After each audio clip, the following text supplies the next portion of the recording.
to Stockland's hills, from valleys wide to Ulster's will. The drums are sounding, the call is near, for every patriot to gather here. Four nations, one kingdom, together we rise, beneath one flag under British skies. We will not bend or compromise. Four nations united before your eyes, our voices thunder, our banners fly. Four nations, one kingdom till we die.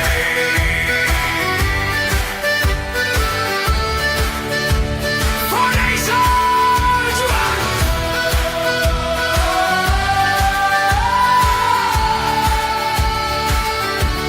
They tried to break what we became, to turn our love to doubt and shame.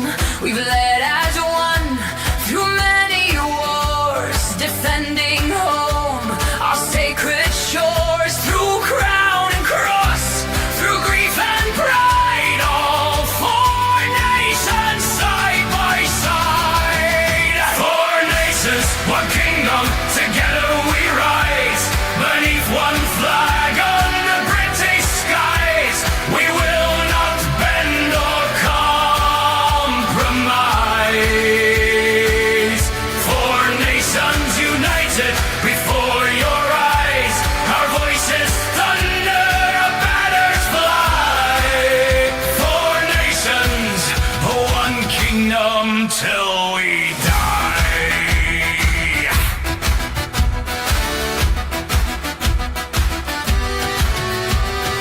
England stand proud, Scotland stand tall. We'll breathe fire, Ulster give all. This is our land, our truth, our sound. Together we stand, together we belong.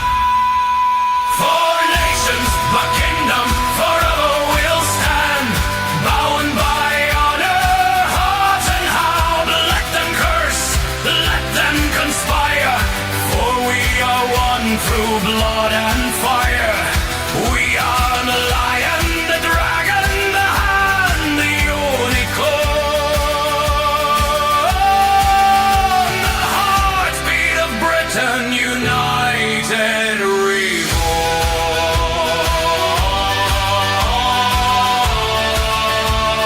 Stand together.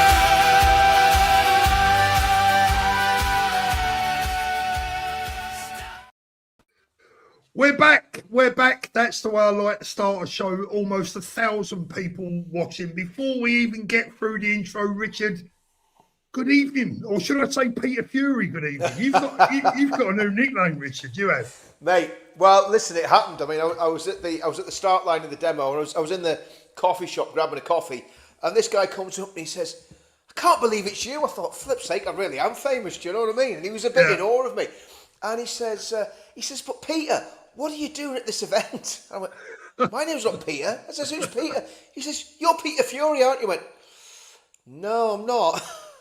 Should we get a picture up? Hold I on didn't a even minute. know who Peter Fury was until I found out who he was. Let me get a picture, because if anyone doesn't know who Peter Fury is, he's Tyson Fury's uncle. Let me just hold on a minute. Where's the picture? Here we go. Hold on. There we go. I mean, can you see that? I mean, that is definitely you, Rich, isn't it? It's a bit uncanny. It is a bit. I mean, obviously, you know, I'm not going to disrespect Peter Fury by any means, but my hair on the top is a little bit browner, and it's not Grecian 2000, Paul, despite what you might think. Oh, blimey. I'll tell you, I have to ask you autograph. Now, actually, you can ask your nephew if he can lend me a few quid. Good evening, everyone. If only, Welcome Paul, back. if only, mate, eh? Welcome back, everyone. My first live for about 10 days. I can't tell you, Richard, how unwell I've been. It has been horrible, absolutely horrible. I picked up not one, but two separate viruses, and I'm still not 100% right, but I'll tell you now, mate, I'm 95% better than I was this time last week. Have you ever seen, if anyone wants to know how bad I was, have you ever seen Mickey Flanagan's skit called the shits, right?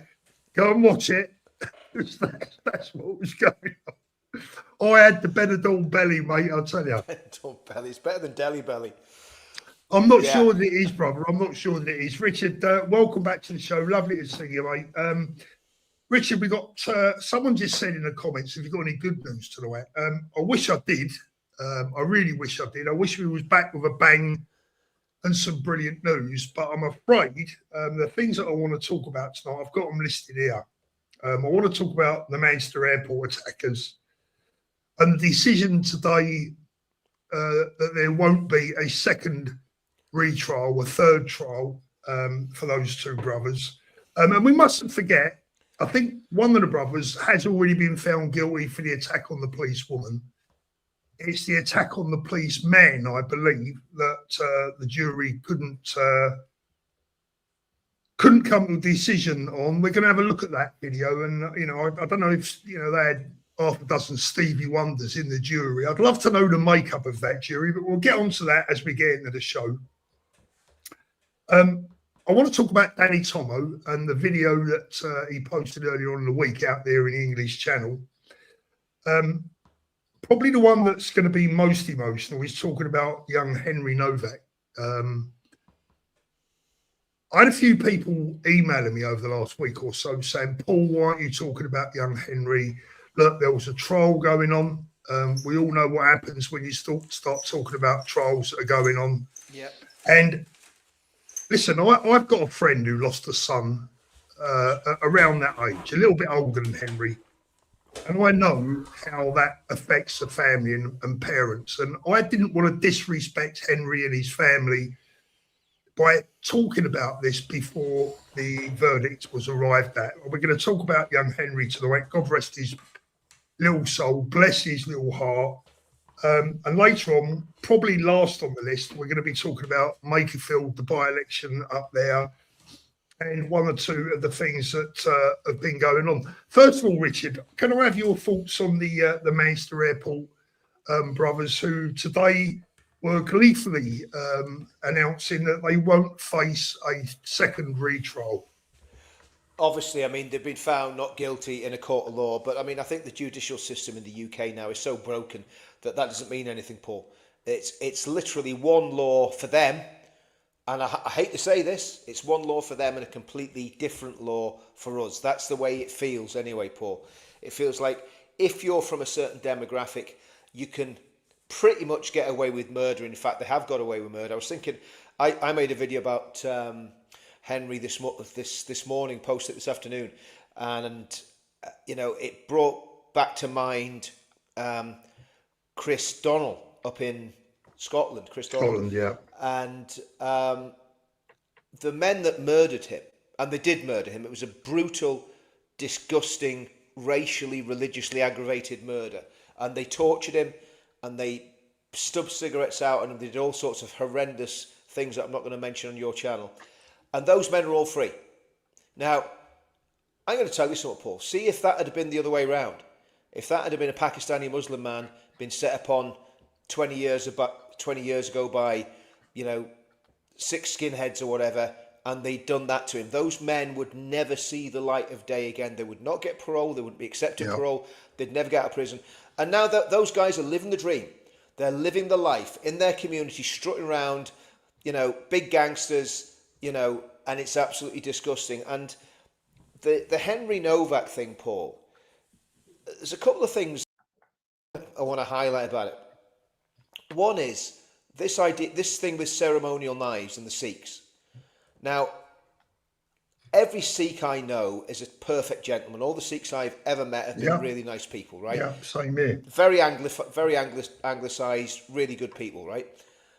But if that man wasn't allowed to carry a ceremonial knife in public, would Henry still be alive today? That's the first question. And the second is a statement. Once you stick a knife in someone, it ceases to be ceremonial and it becomes a very real weapon. So I think that needs to be looked at. I think, and it might upset some of our Sikh friends. I don't really care, because if it prevents another Henry getting killed, Ban ceremonial knives. End of. Simple as that. Well, So I mean, for me, Richard, I was going to come on to Henry a little bit later on, but we will do that. But I'll just say, as far as the knives sorry, are Paul. concerned, I went totally off the flipping reservation. no, that's okay. It's okay. I mean, look, Henry's on our mind this week, and I tell you, he's on my mind is his mum and dad. Yeah. I mean, I don't know how the hell his family can. How do you get through this? You know. But as I said, we'll get on to Henry a little bit later. Yeah. Sorry about the Manchester Yeah. Manchester lads. Yeah. I mean, the footage of that woman getting punched in the face. Now, I don't know whether that guy's done jail time. They were both standing next to the lawyer. I mean, maybe he did some time on remand, and that's been taken into account. But again, if I went up and punched a policewoman in the face like that at a demo, right? I would never be seen again, Paul. Can you imagine if that was Tommy? Well, any of us that go to demos. Yeah. You know, if any of us did that, we would not see the light of day again. I mean, it was vicious. And they broke the girl's nose. The girl was absolutely terrified. And the violence of that assault, though I still maintain, okay, they've been found not guilty. But there's no doubt... Well, they've not been found... To be fair, they've not been found not guilty. They couldn't come to a decision. Yeah, right, exactly. That's more important. Yeah, that's absolutely right, Paul.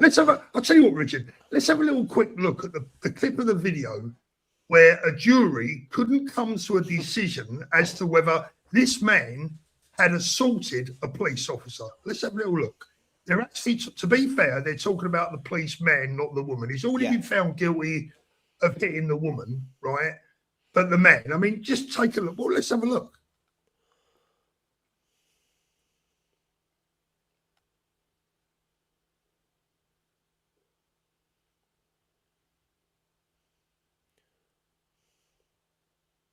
What? It's not unbelievable. It's fucking mind-boggling.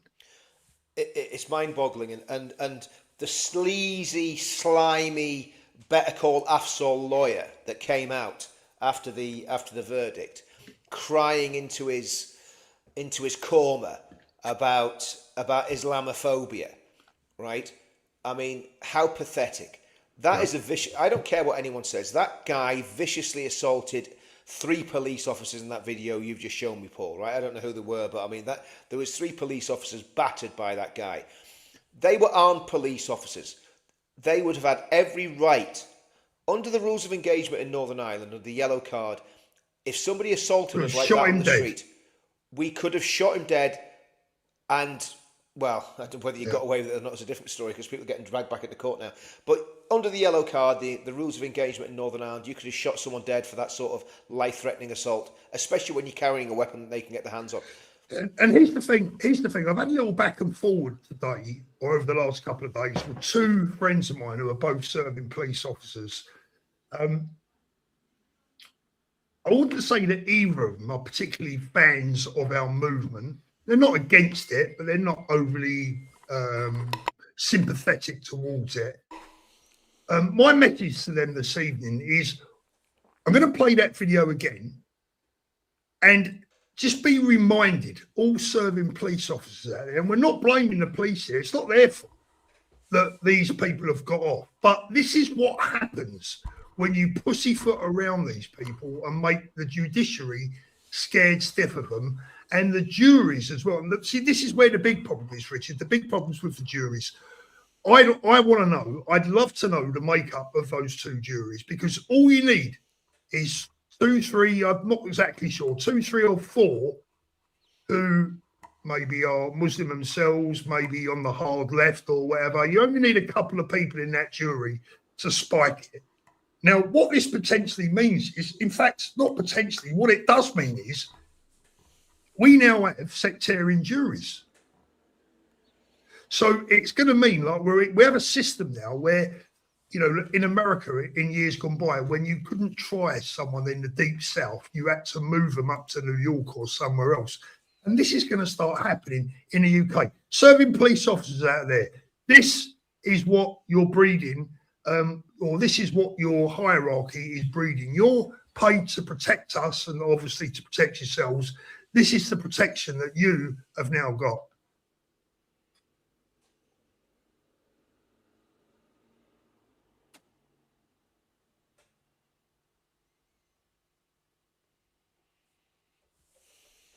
Yeah, Islamophobia. That is, Richard. That's Islamophobia. Absolute There. Islamophobia. Absolute Islamophobia. You know, and of course there is a problem with Islam. It's not Islamophobia, Paul. It's Islamophilia, and it's an irrational love for the religion of peace that many in the liberal classes and the elite establishment have. Islamophilia. Douglas Murray wrote a book on it about 10 years ago. If you get a chance, read it. You're muted, mate. Richard, just carry on a sec. I've just got to make a little slight change in the background because the chat's going through a little bit too fast for a lot of people. So I'm just gonna change that. Yeah, carry on talking about the two brothers. Yeah, I mean, look, to me, it's anybody with a pair of eyes. It's like you said, you know, were there a few blind men on the jury? I mean, you know, were they having to have an interpretation of what happened? Did it have to be explained to someone? Or maybe there were maybe it was just a sectarian jury, Paul. And can you imagine if you're sitting there in the jury and you're kind of a bit of a wishy-washy school teacher type, you know, maybe it's a bit of a, you know, shrinking violet, and you've got two Asifs and Abduls sitting there, you know, 18 stone, bearded, you know, coming in with a dress and a funny little hat on every day to do jury service. And every time that you say, well, actually, look, that looked very, very violent.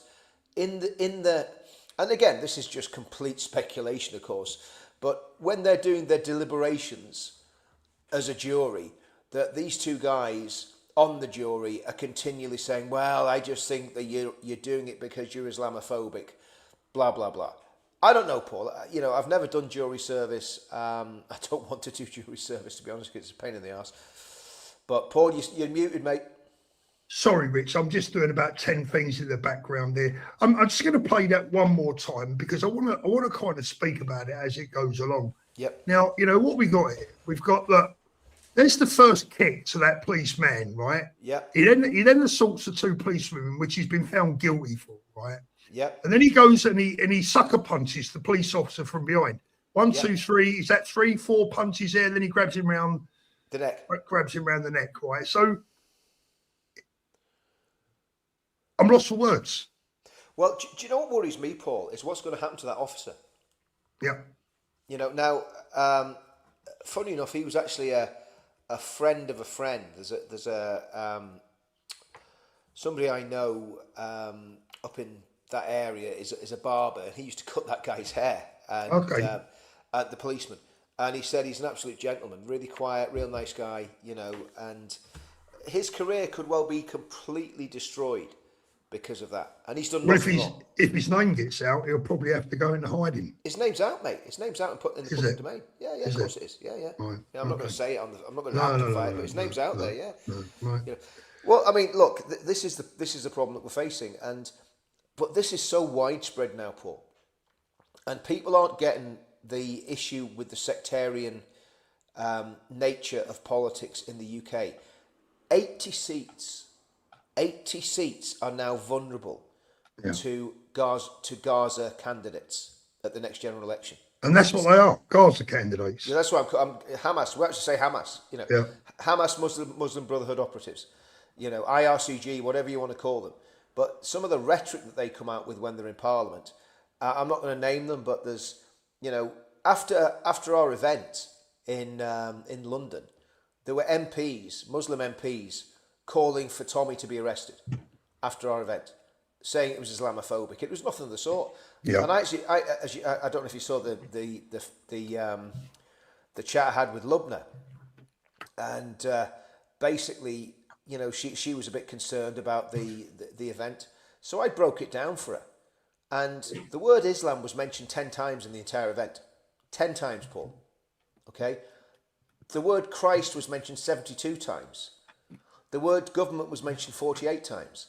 So hardly anybody spoke about Islam because do you know what? Do you know why, Paul? Because we're bored of it. And we all know what the problem is. We don't need to know what it is. We're bored of a backward, camel-herding, retarded religion. We don't want to talk about it. We don't want to hear about it. I don't want to know about it. I want to know about Christianity. I want to know about what's happening that's culturally good in the United Kingdom. I'm not interested in Islam. It's boring. It's something that just doesn't float my boat. You know, I don't even want to talk about it. Yeah. So, you know, and that's the problem we got, Paul. It's just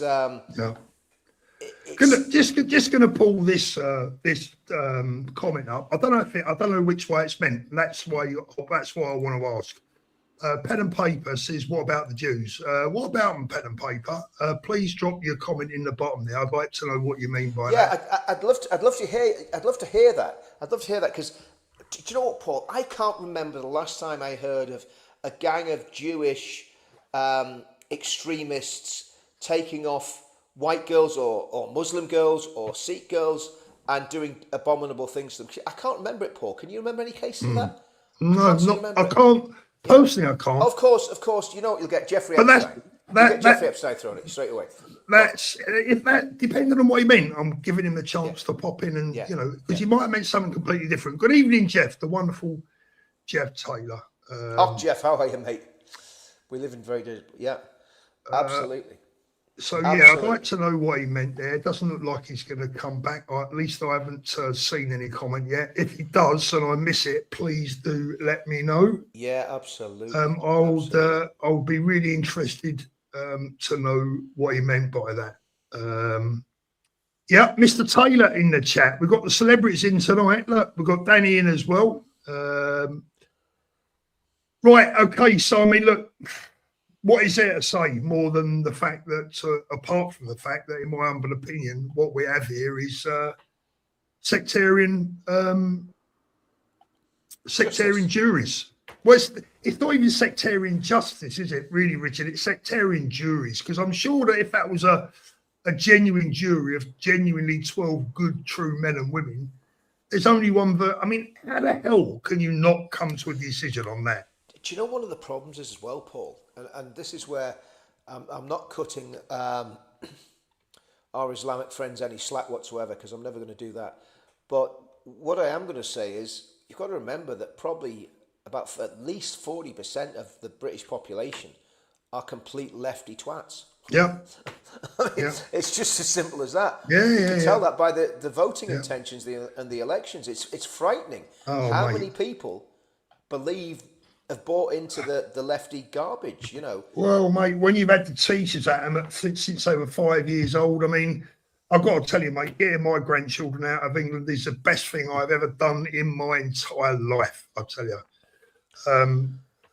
Anyway, that's another story. I mean, we're going to get on to Makerfield later on, but the fact that Makerfield, you know, the Labour Party up in Makerfield are kind of neck and neck, or maybe even slightly in front of Reform, just tells you everything you need to know. I mean, that's a 93% white constituency, and Labour are still up there. Are these people? What is wrong with these people? Right, let's get on to Danny Tomo. Now, I watched Danny's video out there in the English channel earlier on in the week, and I was desperate to talk about this before, you know, because it was like a week ago, but I was so unwell. I'm laying in bed watching it thinking, I can't do a video. But, you know, let me just show you some pictures, first of all, from Cali. They were taken about 5:30, 6 o'clock in the morning. These are courtesy of the Nowhere photographer. Thank you very much for that, my friend. This is at 5:30, 6 o'clock in the morning in Calais, whilst the French police just stand there and watch these migrants enter the waters. And oddly enough, there was some children and women amongst them, right? And guess who didn't get on the boats? The kids and the women. You can see them walking back from the boat. So the men sent them back, while the French police just stand by and watch them get on with it. There you go. You can see the group of men lined up to get on the next boat.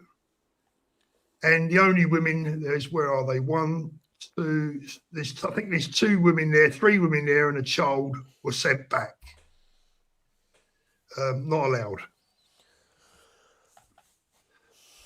And then, of course, we got Danny out in the channel. Now, I'm going to tell Danny off tonight. I messaged Danny and I said, Danny, will you please do me a favour, because you're doing my bloody head in, right? Will you please buy a life jacket and a radio for your life jacket. He's in the middle of the English Channel and he's wearing a bleeding stony, for God's sake.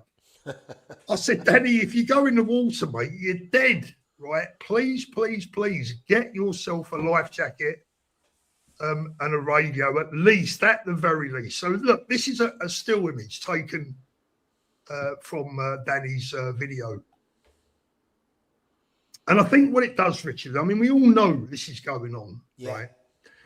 But when you see this in full 4K colour, and you watch the traitors of Border Force. Border Farce. Yeah, Border Farce. You watch the absolute traitors. And by the way, anyone working for Border Force, watch my lips. I think you're a fucking traitor to your country and to your family and your children. And I hope your families are ashamed of you, right? When you watch this lot from Border Farce giving a hand up to these people onto that boat, it is nothing short of, nothing but a simple water taxi service. End of story. It's a taxi service. And then the boat, the black rubber dinghy that you can see there, is towed back to Calais by the French. This is this is misconduct in a public office. This is an invasion of our country that is being aided and abetted and facilitated by our own government and our own Border Force. Traitors, every single goddamn one of them. No one in the world, Richard, can tell me that you can't turn that boat back. I think I've told this story before. During COVID, I had a boat, I had a rigid inflator. It's called a rib. It's pretty much the same as what you see there, right? And one of my only releases during lockdown was to be able to go down to New Haven, jump on the boat and go out to sea, because there was nothing to stop you. No one's around, right? Well, I went from New Haven down to Eastbourne and they wouldn't even let me through the gates down there at Eastbourne on the boat. They wouldn't open the gates to the harbour. And I'm on the radio saying, look, I just want to come in, go and have a cup of tea. No, you're not allowed in. Right? I couldn't even park at Eastbourne from New Haven. So don't tell me they can't turn these boats around. These people are being brought here deliberately, willfully, knowingly, and every other way that you could possibly think of. I agree. Beyond the joke. And, you know, from top to bottom, there need to be people going to prison. 100%. Keir Starmer down.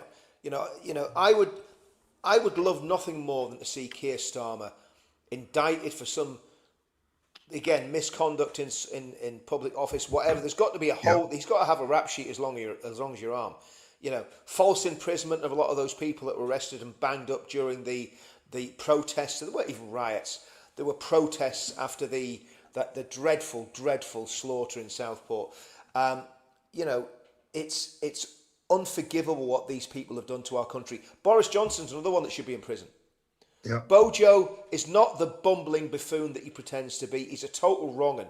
The Boris wave is the biggest migration spike that the country's seen forever, as far as I can tell. And that was and we've got to remember this, that was under a Conservative government, Paul. Yeah. You know, that was so they're all as bad as one another. But the thing is, yeah, I mean, Richard, but there are laws out now. I can't remember what they're actually. I do know, but I can't remember the name of it. There are laws out there that if you facilitate a crime, if you assist a criminal knowingly, then you're guilty as well, right? If you assist someone, what's the term for it? Someone will tell us in the chat. If any one of these people on this boat assisting an offender, well, yeah, but I can't remember the name of it now, but there's a proper term for it now that a lot of people go to prison for. Yeah. So what that means is any single one of these people on that boat there, any single one of the people that have come over on a boat there, well, for my mind, every single person on the big boat and in government and in councils that have aided and abetted these people arriving on our shores are all guilty in aiding and abetting and facilitating the crimes that have taken place. That includes rape and murder. We better start building some new jails. Yeah. And it does include rape and murder because these men that have come across have raped and murdered people. Absolutely, they have. And that's proven. That's proven. With that, beyond beyond. I mean, these people are in prison for it. You know, they've been found guilty and they've been put in prison. And I think it's criminal enterprise. I think that's the one I was looking at. Well, here's the thing, Paul. Here's the thing. Not only are the border farce people culpable, all the charities, all the MPs that have voted for it, all the people in political power that have signed off on it, and the police officers that assaulted patriots outside the Bell Hotel, and then the patriots end up getting long prison sentences for a fray. Yeah. And we've seen the footage of that bald-headed guy, you know, who literally had his teeth knocked out on live TV by a copper with a riot shield. And he wasn't doing anything, Paul. No, he was at being all. aggressive, but he wasn't actually attacking the police. Oh, well, look, Richard, we've seen plenty of people from other demographics and other religions being more aggressive than that. And the police offer them a bottle of water. Earlier. Yeah, exactly. Karen, thank you, Karen. It's called joint enterprise, right? Yeah. And if you look up what joint enterprise is all about, every single one of these people are guilty of joint enterprise. So for my mind, when we get the right government in, we need to start building a few prisons, and a lot of people need to start standing in front of a jury, right? And I mean a British jury, British people. Well, hopefully, if we get the right government in, there won't be too many Abduls and Afsifs that might be dodgy to actually stand on juries, because they'll have all been deported back to Pakistan.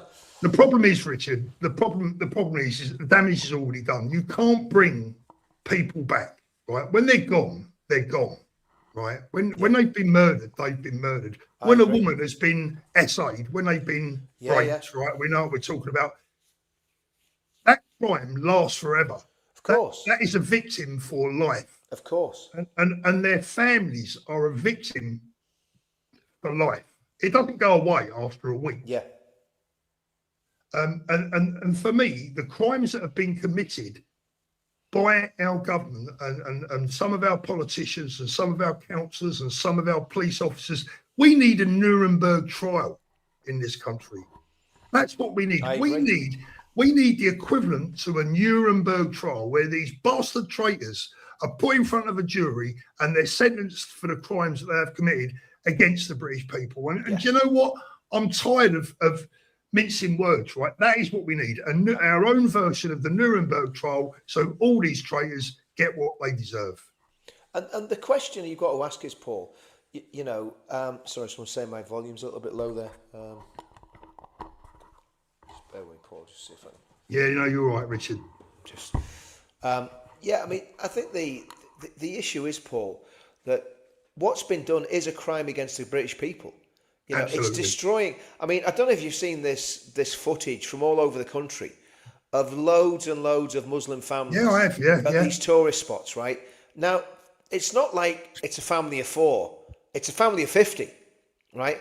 And all the women are doing whatever they're doing, sitting around cooking curry or whatever it is, and the men are strutting about, singing songs, playing their flipping, I don't know what sort of what sort of music, your bangly bingly bangly music, and it's just not British. It's a takeover, Richard. It's a takeover. Listen, we've all been, Richard, the British are the most tolerant people in the world. Yep. I'm a tolerant person. I don't mind. I am too. I'm a tolerant individual. But let me tell you something, mate. I've got my grandkids over this week, right? I'm the happiest man in the world. We've been out to a theme park this afternoon. Yeah. It is rammed with Spanish kids. Yeah. Many of them are on their own. When I say on their own, they haven't got their parents with them. They're in groups of 2, 3, 4 young girls, 10, 12, early teenage years, right? You couldn't do that in the UK. You know our theme parks are absolutely rammed. Do you know how many headscarves I saw in this park this afternoon? None. Yeah. Not one. Not a single one. Well, the problem is, Paul, in Spain, with the government that you've got in Spain, that's going to change rapido. Well, it may do, Richard. Because he's bringing in $1 million. I tell you what, Richard. The only good news today is, and I've said this to people before, Spain is twice the size of the UK with half the population. So they can get lost. So they can spread them out, and But the point I'm making is, Richard, right, is that bringing my children here to Spain is the best decision I've ever made for them in my entire life. Yeah. Their education has come on like I cannot believe. My youngest, or the youngest one that's out here now, is proper bilingual. She's speaking Spanish. To, you know, she's my translator now. She's 8 years old. She's been here a year. Yeah. And the kids, mate, the kids here are just on another level. They're still children. I've seen 14-year-old boys today walking around this theme park holding cuddly toys. You don't see many 14-year-old boys back in the UK walking around a theme park carrying a cuddly toy. You're more likely to see them smoking a spliff, right? So, you know, I'm sorry. You know, it just pisses me off to see the way that we've gone and to see, you know, you mentioned those videos. Yeah, I've seen them, Rich. I've seen those videos today. Well, we had it. I mean, if I'd have thought next time we're on, in fact, I'm going to go and shoot some video tomorrow, but next time we're on, I'll grab the video of what happened in Belfast. I mean, this was 2 days before the knife attack, and I'm guessing there were Muslims. I don't know for sure. I don't think there were Sikhs because they didn't have turbans, didn't have long hair. So I'm guessing these guys were Muslims. These guys at some sort of barbecue, right, all dancing round, waving knives, big massive blades, like you know, machete type things, right? Yeah. And of course, the lads went up there, and then as soon as the lads went up there, the police got involved, and the police were up to the lads saying, "Lads, what you doing harassing these poor, you know, these poor knife wielding friendlies, you know." Yeah. You know, what are you worried about? Why are you worried about these men, these 20, 30 men waving machetes around? What's wrong with you guys? What are you scared of? That's pretty much what the police said to my mate. So I'm going to go and see it tomorrow. Beggars belief. And find out exactly what the story was, you know? Kate, sorry, Richard. Sorry, mate. Kate, thank you for that. Become the new member. Charlie, good evening, Paul. Hope you're well, brother. Hartford. Evening, guys. Regards, Linford. Hope evening, you are well, my friend. Charlie again. Paul, I'm eating Dominoes. You've put me off. I nearly went for one of them myself earlier on. Oh, that's just made me hungry, that, Paul. Oh, Champagne monologues. Manchester 2. I'm raging. Yeah, ain't we all? Too late to get a Chinese after this. It might not be, Rich. Charlie, thank you, Charlie. Paul, the jury were probably threatened and paid off. How can they come to the conclusion that the male officer was attacked? It wasn't attacked. It speaks of corruption. It certainly does speak of corruption. Charlie, again, thanks, mate. Guys voting restore in Makerfield. He's putting asylum seekers in your area. Andy Burnham will rip up asylum hotel contracts and put them in council houses. This man is dangerous. Keep Burnham out. Reform. We're going to get on to that one later on. I disagree with anything that he said there, Paul, to be honest. Yeah. Nigel Farage, you might assume that the policing minister would rush to express her concern in the respect of the Henry Novak arrest, but she was more interested in reposting on X about the Russian attack in Romania. Exactly. Nigel, again, thank you, mate. Nigel, I should say. Analysis this week reveals that since 2020, there have been an average of 27 non-EU young migrants hired for work for every one young British person. Absolutely fucking outrageous, if you don't mind my using that language. Our boss, I love my country, but hate what it's turning into. Do you know what, mate? I weep when I walk around here, out here. I weep at what we've become. I really, really do. Let me bring this up, Richard. This image is tough to put up. This is young Henry. What a handsome young man, look, bless his heart. 18 years old, Richard. Is that day he died? I think this is shortly before. Yeah. Now, I've watched this young man. I think he's getting out of a lift and he's having a glance in the mirror, combing his hair, making sure he's looking his best. Probably going out, meet a couple of young girls, doing what young men do, 18-year-old boys do. And that's what you are. You might be a man, but you're still a boy and you're 18, right? You're a boy. And I'll tell you whose boy he is. He's his mum and dad's boy. That's whose boy he was. Yeah. And still is. And this young man was attacked by a rabid, vile, sick, racist, an animal with not one, but 2 knives, I believe he had on him. Yep. One was a ceremonial dagger that he was allowed to possess because of his religion. and I've got nothing against Sikhs, Richard, nothing at all. Yeah. But if I knock up a new religion tomorrow called I love to carry guns, does that mean I can carry a gun round with me? No, it doesn't. If I call myself a Sikh tomorrow and put a bit of cloth around my head, does that mean I can carry an 8-inch blade around with me? Nope. Of course it doesn't. It's outrageous. Now, here's the thing. By all accounts, Henry was stabbed in the back of the legs whilst he was trying to get away.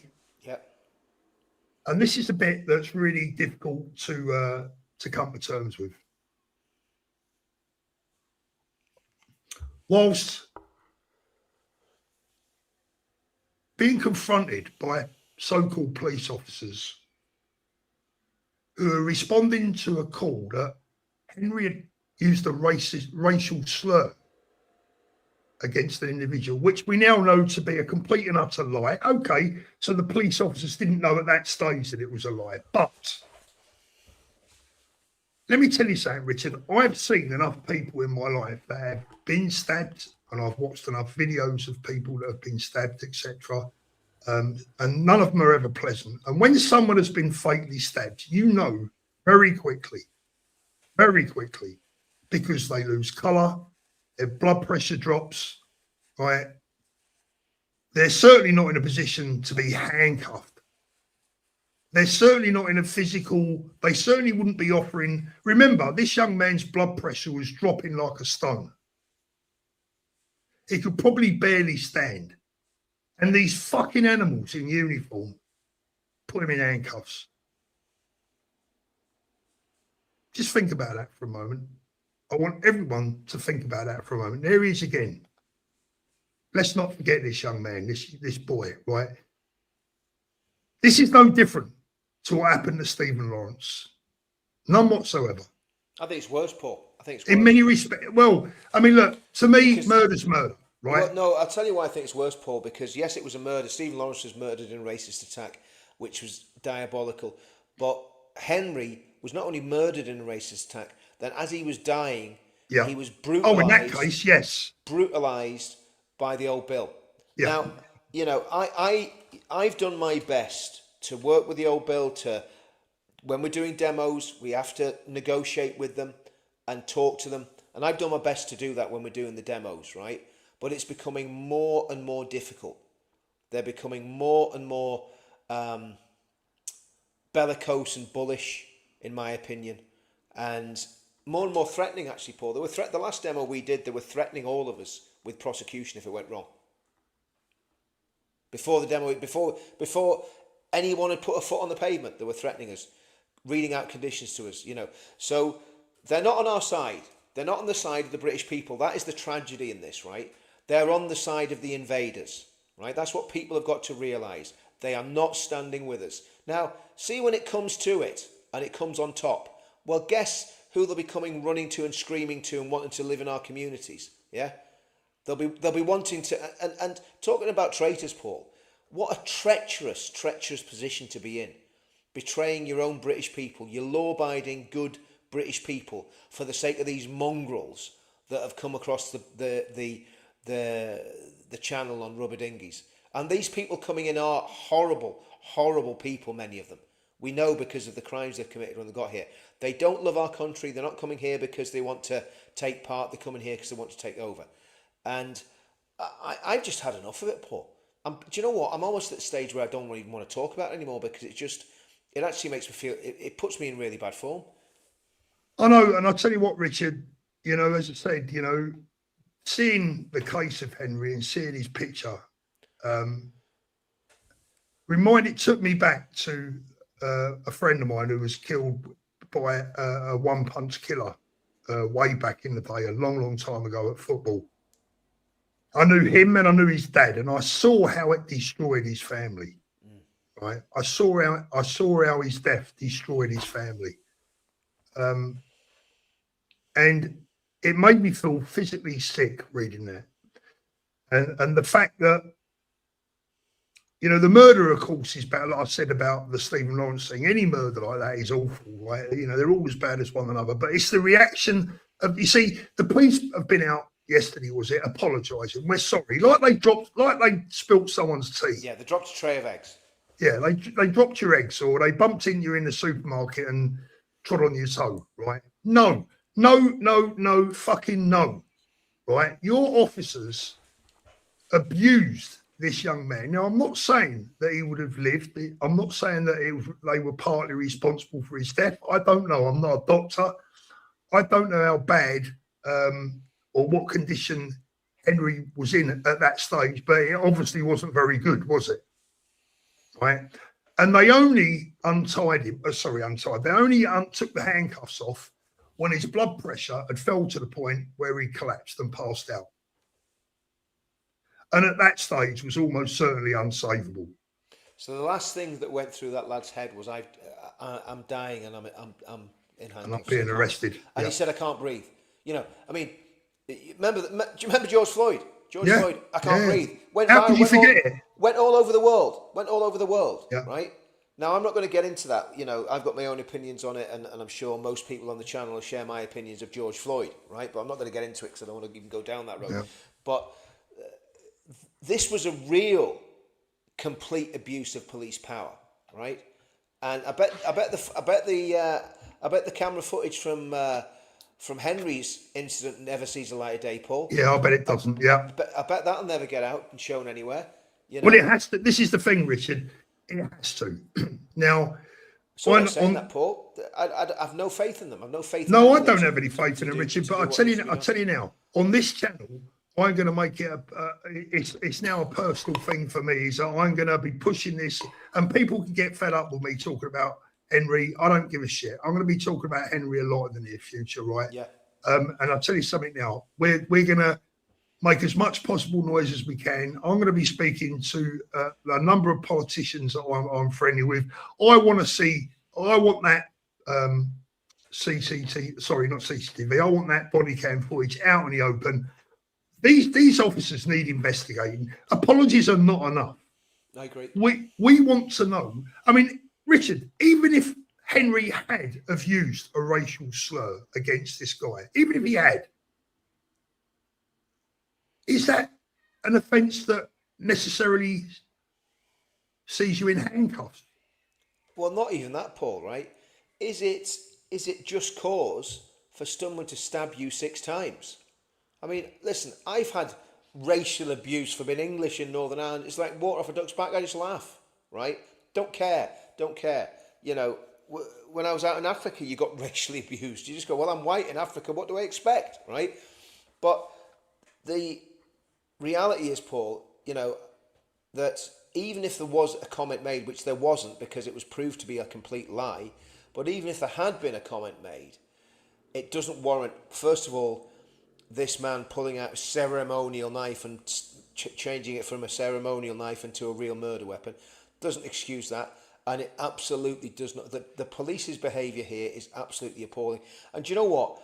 I wonder, should there be, do we have to wait until something else happens, but should there be coordinated static protests outside police stations up and down the country at exactly the same time of day, everywhere up and down the country, just to send a message to the police that the British people are not happy? It's something everybody could do peacefully, obviously, you know, with banners, you know, for Henry and for all the victims of bad policing.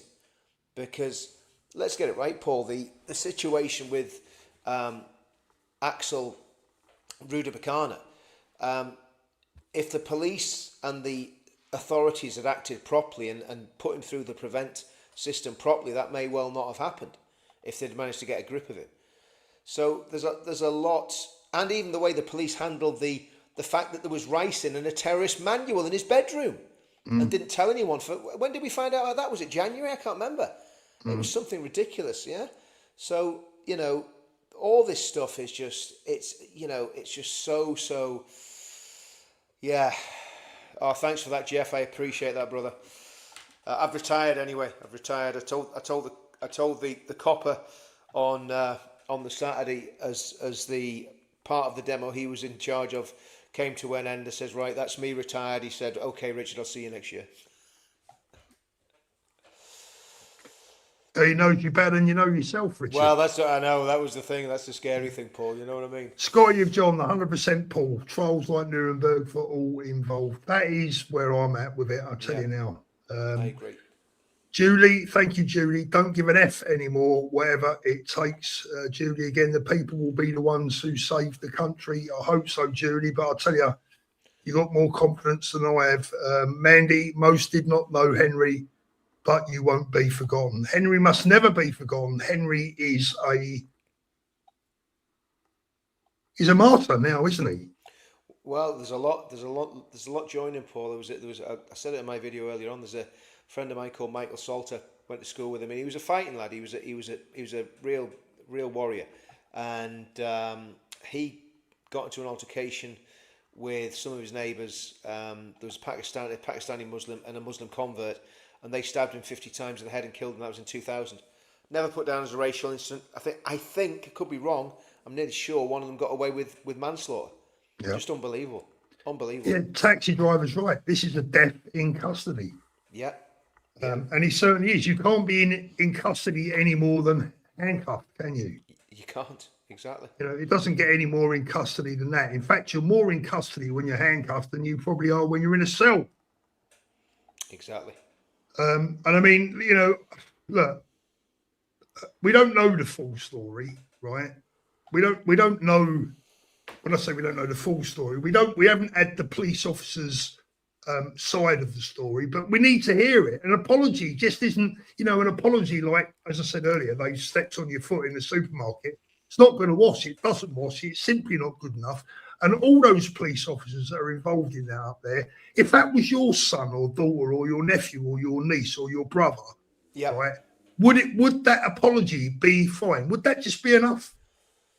Would that be, oh, it's okay, don't worry about it. They said sorry. Fuck off, sorry, it's not good enough. No, I mean, Paul, I think, Mark's just put there in the comments, Henry is a turning point. I hope he's right. And really, we've got to try and drive this by continuing to make videos on it, for continuing to talk about it. Chris Wickland did a fantastic speech outside the court, as did Nick Tenconi down there in Southampton. We've got to keep this in people's consciousness. We can't let this drop out of people's consciousness. Same with the other people that have been subject to the miscarriage of justice by this government. You know, Peter Lynch, the lady, I forget her name, the lady that was in prison for 18 months. You know, while her husband was sick and her daughter was, you know, grieving the death of her brother. You know, all these. Was it Lucy? I can't remember. Anyway, the woman. What was she called, Paul? The girl that was Lucy Connolly. Lucy, it was Lucy, wasn't it? Yeah, I thought it was. Yeah. So you know, it just needs to be. We need to not forget. We need to not forget.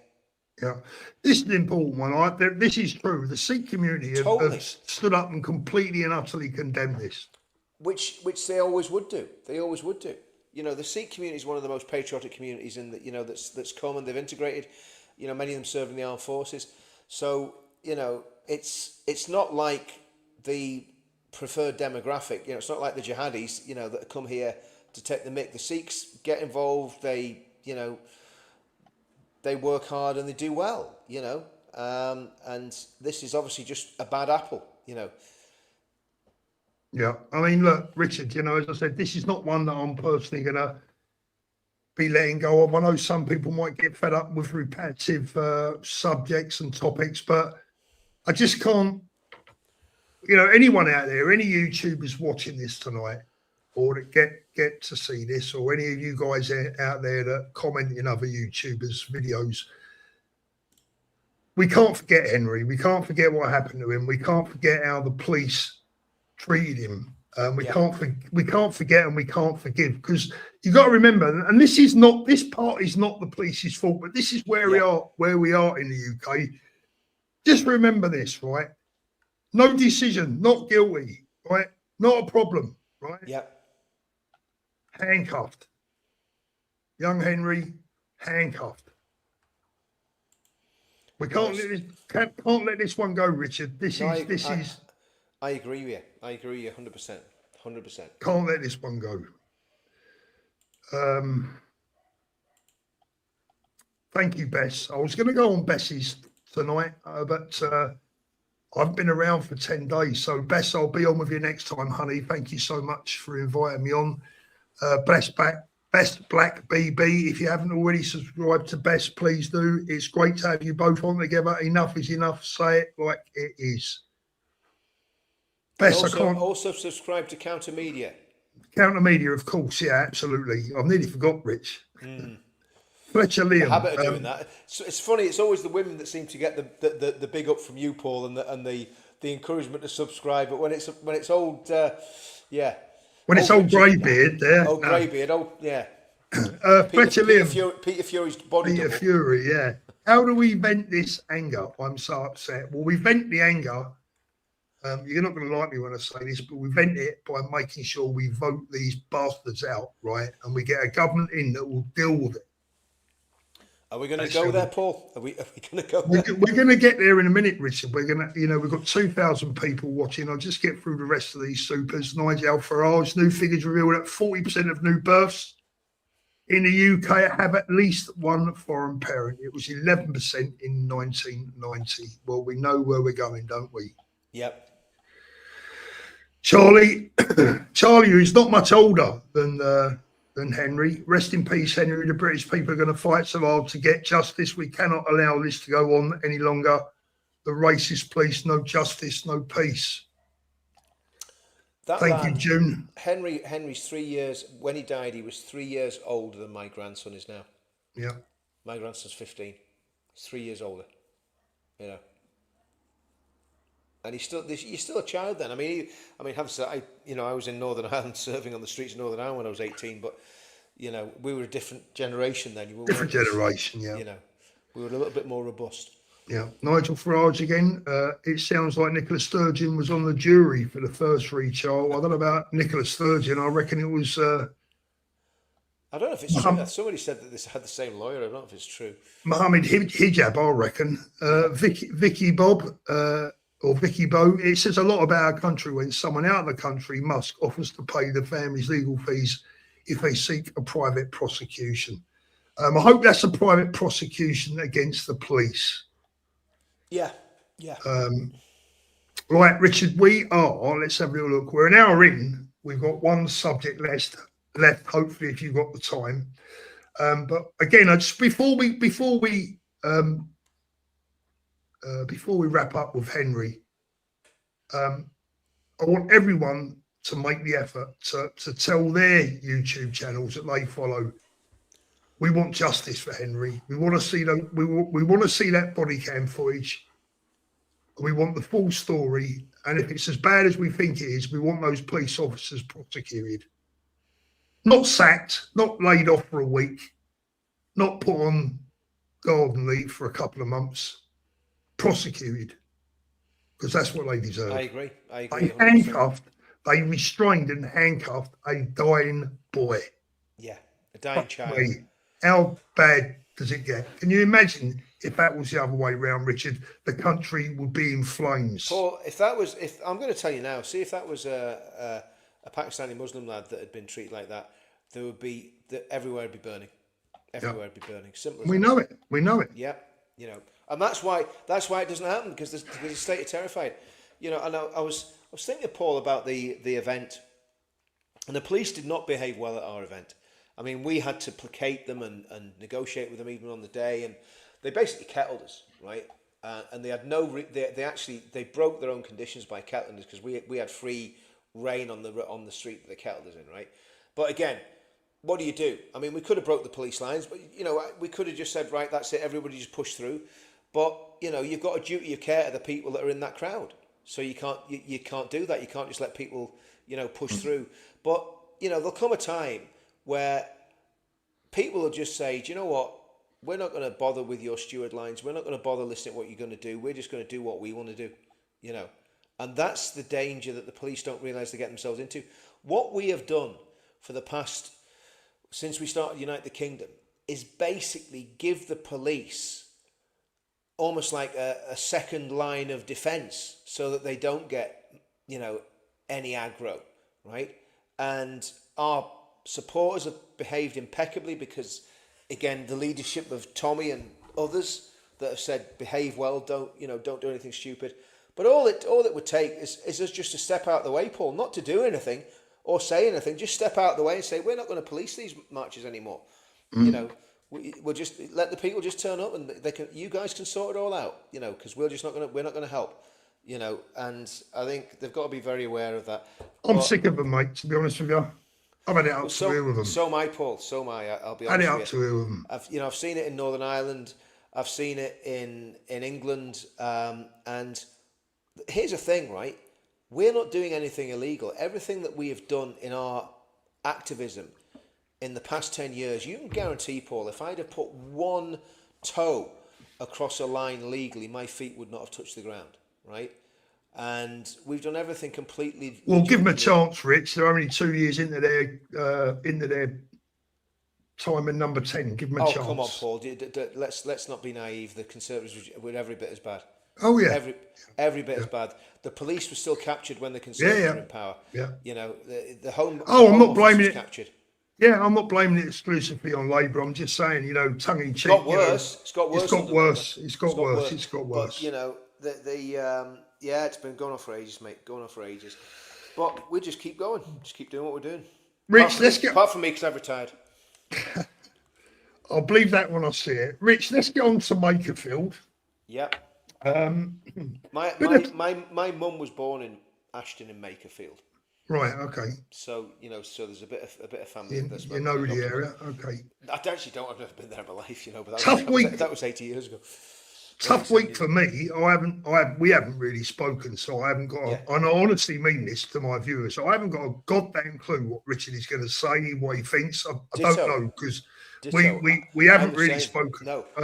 I'm the same. I ain't got a clue what Paul's going to say, and it's like, you know, we might have a row, Paul. We might have a fallout. Yeah, it's not unknown, is it, Rich? We'll not have a fallout, but we can have a row. A disagreement. Okay, so it's been a difficult week for me, Rich, because I've been, you know, all I do all day, sad bloody prat that I am, all I do all day is watch videos, keep up with what's going on at home. You know, you become even more obsessed with it when you're not at home than when you are. You spent a lot of time on the porcelain telephone. But I mean, look, I've got some news tonight about the campaign to try and get people to unite. We'll get that out of the way first. It's not good news. I'm calling it a day with that. What's the right word? Not campaign, but project. I'm calling it a day because I've hit a dead end that I didn't think I was going to hit so early. So what is the dead end that I've hit? I cannot even get 4 right-wing political parties to agree that everyone should be registered to vote. Right? They can't even agree on that. Right? Now that's fine. If they don't want to work with us, you know, who am I? Right? You know, why would they want to work with me? Right? But the message was simply, can you try and appeal to everyone to get registered to vote? So when the time comes, you've got supporters there, right? Can't be bothered, right? You know, I had a favourable response from 3 of those parties. 3. And I can pretty much guess which ones they were. Go on, have a guess. I would say UKIP, Advance, and Britain First or the SDP. It was the favourable responses that I had were from Britain First, UKIP. Yeah. Are you ready for this one? Yeah. Reform. Really? Yep. Wow. And I'm going to tell it for what it is, Rich, because I don't give a fuck anymore. I'm not here to make any friends. Yeah. Right? I asked Ben, he said it's not the right time. So, sorry, for what? For a campaign for? To get everyone to register to vote. Right? I asked Restore. I was pretty much told to get lost. Yeah. Right? So it's done. You know, and look, that's down to them, mate. It's down to Ben. It's down to Rupert and his team. To be fair, I didn't ask Rupert as such. I'm not in touch. Well, I am in touch with Rupert, but we don't speak, right? Doesn't matter. Doesn't matter. Yeah. Richard, it really don't matter, right? It's just a silly campaign to try and get as many people to register to vote as humanly possible, so that when the battle for Britain comes around, whenever that may be, and the next general election is the battle for Britain, I don't think anyone can dispute that. Yeah. My view is that the more people we have registered to vote, the better, because it's a no-brainer. And do you know what? I'm going to tell you something, Paul. I'm going to start working on the pledge again, because the pledge was the ideology of the movement. It was agreed on by everybody that went to those meetings. So I'm going to start working on the pledge again, because to me, I think what we need to do is be able to have, even if it's small numbers of people in every constituency, those small numbers, as the Muslims know, can make a difference. So if we have, 200 people in every constituency up and down the country, we've got more than that, but if that's all we had, in some constituencies, that's the balance of power. Yeah. And you can actually swing an election by getting them to vote one way or the other. So I'm going to look at that. I mean, I'm still involved in Advance. I'm actually a bit shocked by what you told me, but I think there's a lot of politicians that are living in a complete and utter Alice in Wonderland psychosis, to be brutally honest with you. I think a lot of them think they're going to... Well, they either think that they're going to do more than they're going to do, or they're in it because they're making a few quid out of it. But I mean, obviously that's not the case with Rupert and Ben, because obviously they're not doing it for the money. We know that. But I just look at it and I'll go, guys, you need to do something. You need to get together. And again, I mean, I've been a massive critic of reform, and I still am to a certain extent. But if I was in Makerfield, Paul, I'd be voting for that plumber, ex-army guy, whatever he is, even though he was a Remainer and so on and so forth, purely and simply to keep Burnham out. I mean, and Paul, let me, if I can say this, if Andy Burnham gets into power, this is the nightmare scenario. I think I said this to you on the phone before you were ill. If Burnham becomes Prime Minister, if I was Andy Burnham, this is exactly what I would do. I would call a general election immediately, but before I did that, I would have a campaign drafted that would target the disaffected youth in the country, blame it all on because he's a communist, blame it all on the rich, tell the disaffected youth that if they vote Labour, they're going to have everything they want, they're going to have free housing, free money, whatever, all the bits and pieces that they might want to hear about, and target those young people who are absolutely have no future because they can't afford houses, they can't get good jobs.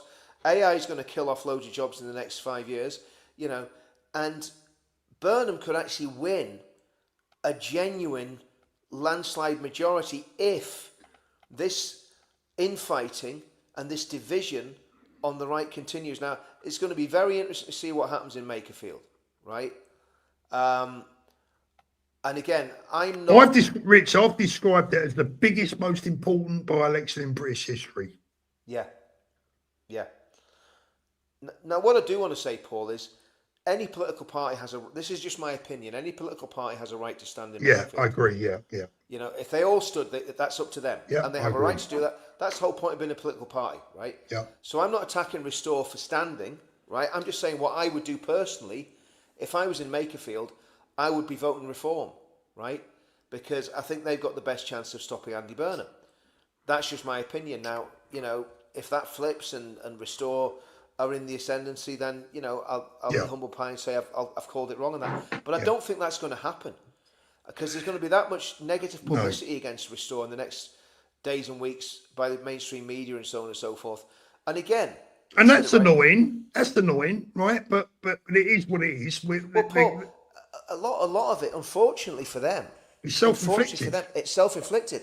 I mean, I was watching Charlie Downs on Dan the other day.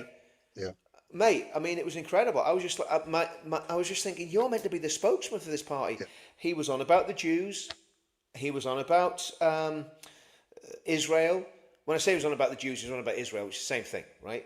He was criticising Tommy. He said that Tommy and Nigel Farage, and he lumped Tommy. He's very clever. He lumped Tommy, Nigel Farage, and Sadiq Khan in the same sentence, and accused them all of using genocidal language. Yeah. That's word for word what he said, Paul. And I always transcribe everything. If I'm going to quote something, I'll make sure I've got the receipts, right? Yeah. That's what he said. You know, so there's big problems with people at the highest level in Restore. And I'm sorry to say it. I honestly, you know, Paul, I went really quiet on it and I didn't say anything about it because I thought, do you know what? Let Rupert get his house in order. Let him get rid of all these, you know, the really bad elements that were trolling people and come out with some of the vilest racist abuse against people like Base Bougie and Lubna and Shohab and I think they had to go at Wendell as well and Baraka and all that sort of and ourselves, to be fair. Well, yeah, I mean, we were just traitors, you know, because we didn't decide to follow we're lefties, because we didn't decide to follow their part in some of those. I'm not even going to get into it, but anyway, because I don't want to go down that. What I don't want to do, I'm not going to do, Paul. I'm not going to stoop to the level. Yeah. Of people that attacked us, so we'll just let them do what they're going to do. They'll attack us again. Yeah. We'll just ignore them, like we did last time. We're not, I just don't engage with critics. But yeah, I mean, it was bizarre, a very, very bizarre appearance. And Dan Wootton, mate. I mean, I know Dan. I like Dan. I think Dan's a really nice guy. I've met him. I spoke to him. I think he's a really nice lad. But man, I mean, his tagline is no spin, no bias. Right? That's what his tagline is: no spin, no bias. He's been doing party election broadcasts for Restore for the last 3 months. Yeah, I think that for me, Richard, right? You know, that's me. Look, I know I'm going to get flack for saying that, but I'm just telling the truth. Richard, look, we're all entitled to an opinion, and you know, I'm not being aggressive or nasty with it this time. No. I'm not. You know, I'm not going at people. But here's the thing, Richard. Here's the thing. Any Restore supporters watching this tonight, I'm going to play you a little clip of something in a minute, which proves my point, and also now Richard's perfectly, right? This is indisputable. It's coming from the horse's mouth, right? Watch this clip that I'm going to show you in a minute. It's mind-blowing, right? Now, for me, watching Reform and Restore tearing each other apart it's like watching two brothers. It's very sad. It's like watching two brothers tear each other apart where someone breaks in and murders their mother, right? Yeah, that's a good analogy. You know, Charlie that is on the show here, he's just sent me a WhatsApp, says Burnham is ready to open the door to a pact with the Greens. Everyone, I want you to listen to what I'm saying now. This is not me trying to be clever, right? Yeah. I don't need any more friends. I've got plenty of good friends. If you want to unsubscribe, fuck it, unsubscribe. Yeah. It's not, I'll tell you now, people that out there that say, oh, this is all about the money. Well, I'll tell you what, if it's about the money, we wouldn't be doing this, Paul. We wouldn't be doing this. We wouldn't be saying what we're saying, because do you know what? It'd be far easier to go, do you know what? Like, you know, aim high, vote low. Yeah, you know, not just that, you know, we might get some more subs, you know. We don't want to upset Elon with Twitter. Do you know what I mean? Like, don't care about Elon. And I've got to tell you, I don't agree. I'm going to be honest with you. This is really difficult to say. I don't think Tommy's I think Tommy's got this wrong, right? I love Tommy, right? And we won't fall out over this. But in this instance, you know, today Tommy is retweeting Rupert. I'm going to say it out loud, and I don't care. You know, me and Tommy won't fall out over this, right? But I think he's got it wrong at Makerfield, because I tell you now, people, what we got to do is we've got to stop Andy Burnham at any cost that is legal, right? Yeah. Because if Andy Burnham wins this seat in Makerfield, he will be our next Prime Minister and Labour will win the next general election. And you know what? I'm going to prove it to you right now with the words of one of Restore Britain's biggest advocates, right? And that's Carl Benjamin. Now, I don't mind Carl. I think he's badly misguided in many respects, but I've got nothing against him. He's on our side. He's got a good heart, Paul, right? I mean, look, like I say, I met Carl backstage and we shook hands, had a hug. You know, I mean, there's like with me, it's not personal with anyone, right? If somebody says or does something I don't agree with, I don't care who it is. Normally I'll go to them privately, but if I can't go to them privately, I'll go to them publicly. But you know, if I don't agree with something Tommy says or does, I've said to Tommy loads of times, there's loads of things he doesn't agree with me on. So it's not like, that's fine. It's fine. Tommy doesn't fall out with you over your political beliefs. He's a grown up. He's a grown up. Exactly. Right? I've had, you know, he's backed people that I haven't backed, and I've been very vocal in the background to him about that. And he's like, well, Richard, you know, I appreciate what you're saying, but I'm going to do what I'm going to do. Yeah. But I'm saying, well, look, I'm being honest and telling you what I believe and what I think. And, it doesn't take away in any way from your relationship. In fact, it shows that you've got a proper relationship. There's nothing worse than having sycophants that only ever tell you what they want you to hear. You know what I mean? I know what a sycophant, right? And you know, look, it's the only thing that I've ever heard Tommy say that I actually disagree with, to be honest. I can't think of another one, right? But that's beside the point. Let me play you a clip from one of Restore Britain's biggest drum beaters, who proves my point perfectly. If you watched my video the other day, I offered a warning about Andy Burnham. Yeah. And Cole Benjamin proves it without even knowing he did it, without even knowing that he did it. Listen to this. Yeah. And it's not that Andy Burnham doesn't have pull in the area either. He does. He seems like quite a nice chap, really. So, you know, what? Really? Yeah, he seems like a friendly guy. I think he puts on a very amiable exterior, but he's held pretty much every position under the sun, doesn't have principles, and has also, in terms of his like substantive behaviour, attempted to bury the grooming gang scandal in the Greater Manchester backyard. Yeah, I was going to say, does he have much to say on Rochdale and other incidents? He's known about it for years and helped. But that's not what I'm saying. I'm saying that he seems like an amiable and likeable guy. Right. Obviously. There you go. Now, Connor Tomlinson put him right, but Carl Benjamin outlined the problem perfectly. Andy Burnham seems like an amiable guy. He's quite likeable. And that, ladies and gentlemen, is the problem. Right? There it is. You better believe it, boys and girls, because I tell you now, the people watching this tonight, the audience watching this tonight, you're switched on, you're politically aware, you vote, you get out there, you get involved, you're not stupid, right? That's why you're watching this channel, because you're politically on the ball, right? 90% of people that vote in this country are not politically on the ball. Well, I say 90%. You can throw what figure at it you like. We know 45, 50% of them ain't on the ball because they vote for left-leaning parties. Yeah. Right. But my video the other day said exactly what Cole Benjamin just said. And I just said it in a different way. The danger is that Andy Burnham will pull that nice guy mask down. He will probably, like you said, Richard, call an early general election, promise everyone the world, deliver nothing except for more votes, and he'll be even worse than Keir Starmer. No, we need Starmer to stay. Burnham's way to the left of Keir Starmer. This is the problem, way to the left. I think somebody was. I'm just going to read this actually, Paul, because this is a really encouraging comment for me and you. And it says, make life lovelier. And lady, she says, please stop apologising for having an opinion, both of you. That is what we are trying not to lose. Where is Rupert most of the flaming time? He's not God. He's won a single seat in an election in his own area. And I think that's the sort of reality check that we need to have, Paul. That sort of comment there.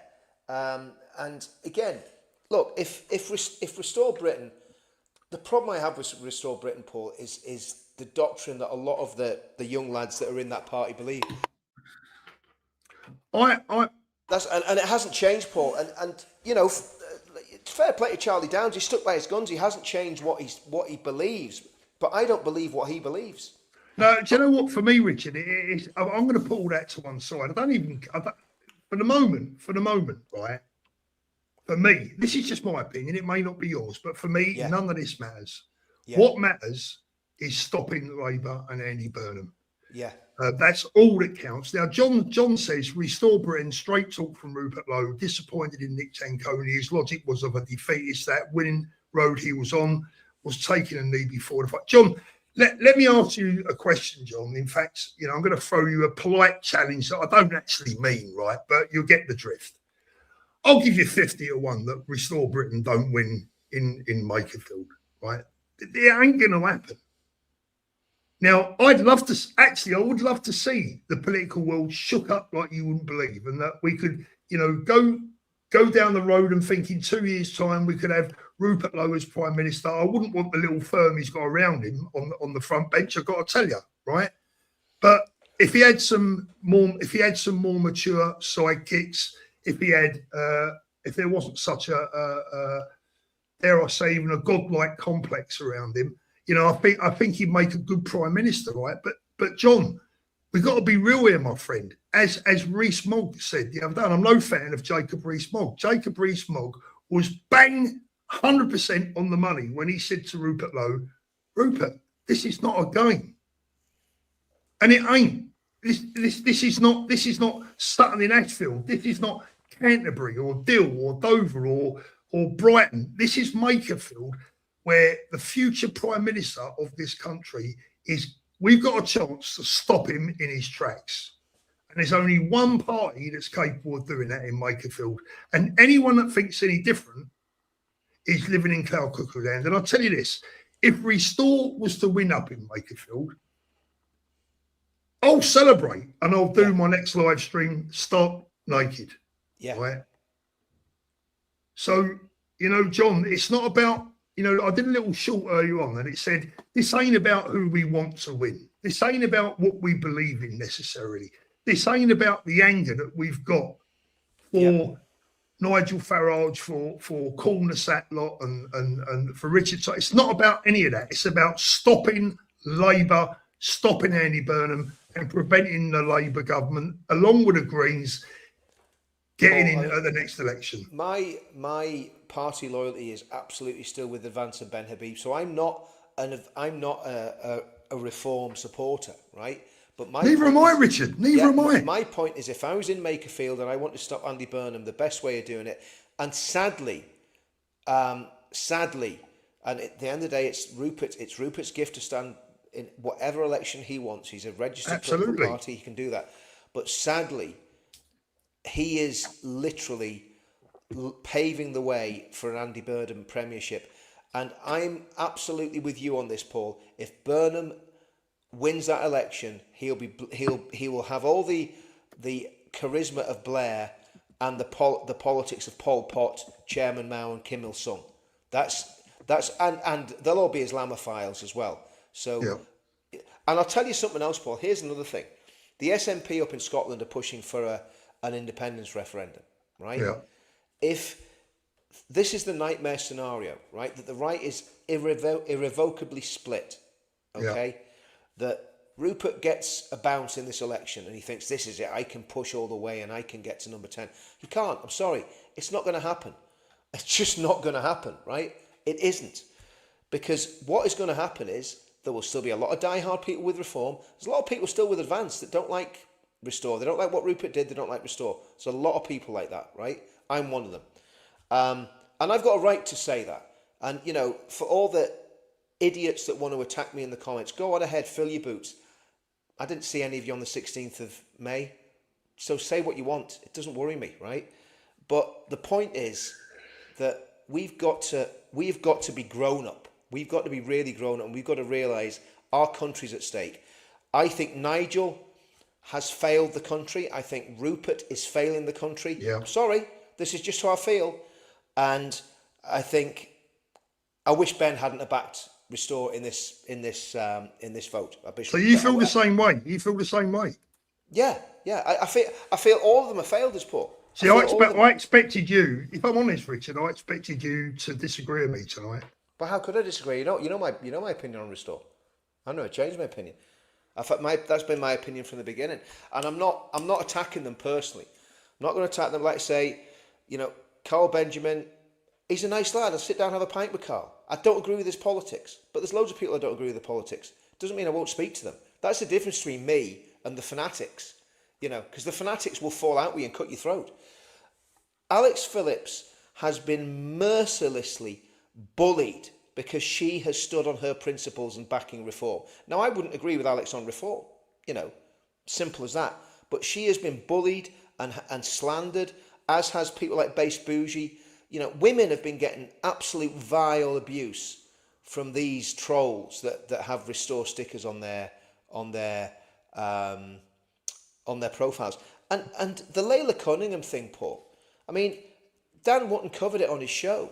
Now, Dan should have absolutely outright condemned that, the abuse of Layla Cunningham by people with Restore stickers on their profiles. Now, again, I'm no fan of Layla Cunningham, but she's a woman, and in my world, Paul, you don't treat women like that. Do you know what I mean? It's just not what you do. The bottom line is, Richard, this is not what I'm trying to say to people, and I think what you're trying to say to people out there, if I'm reading you right, this is not the way that a grown-up political party necessarily reacts. No. And that is going to be a massive problem. It's not even necessarily Rupert's fault.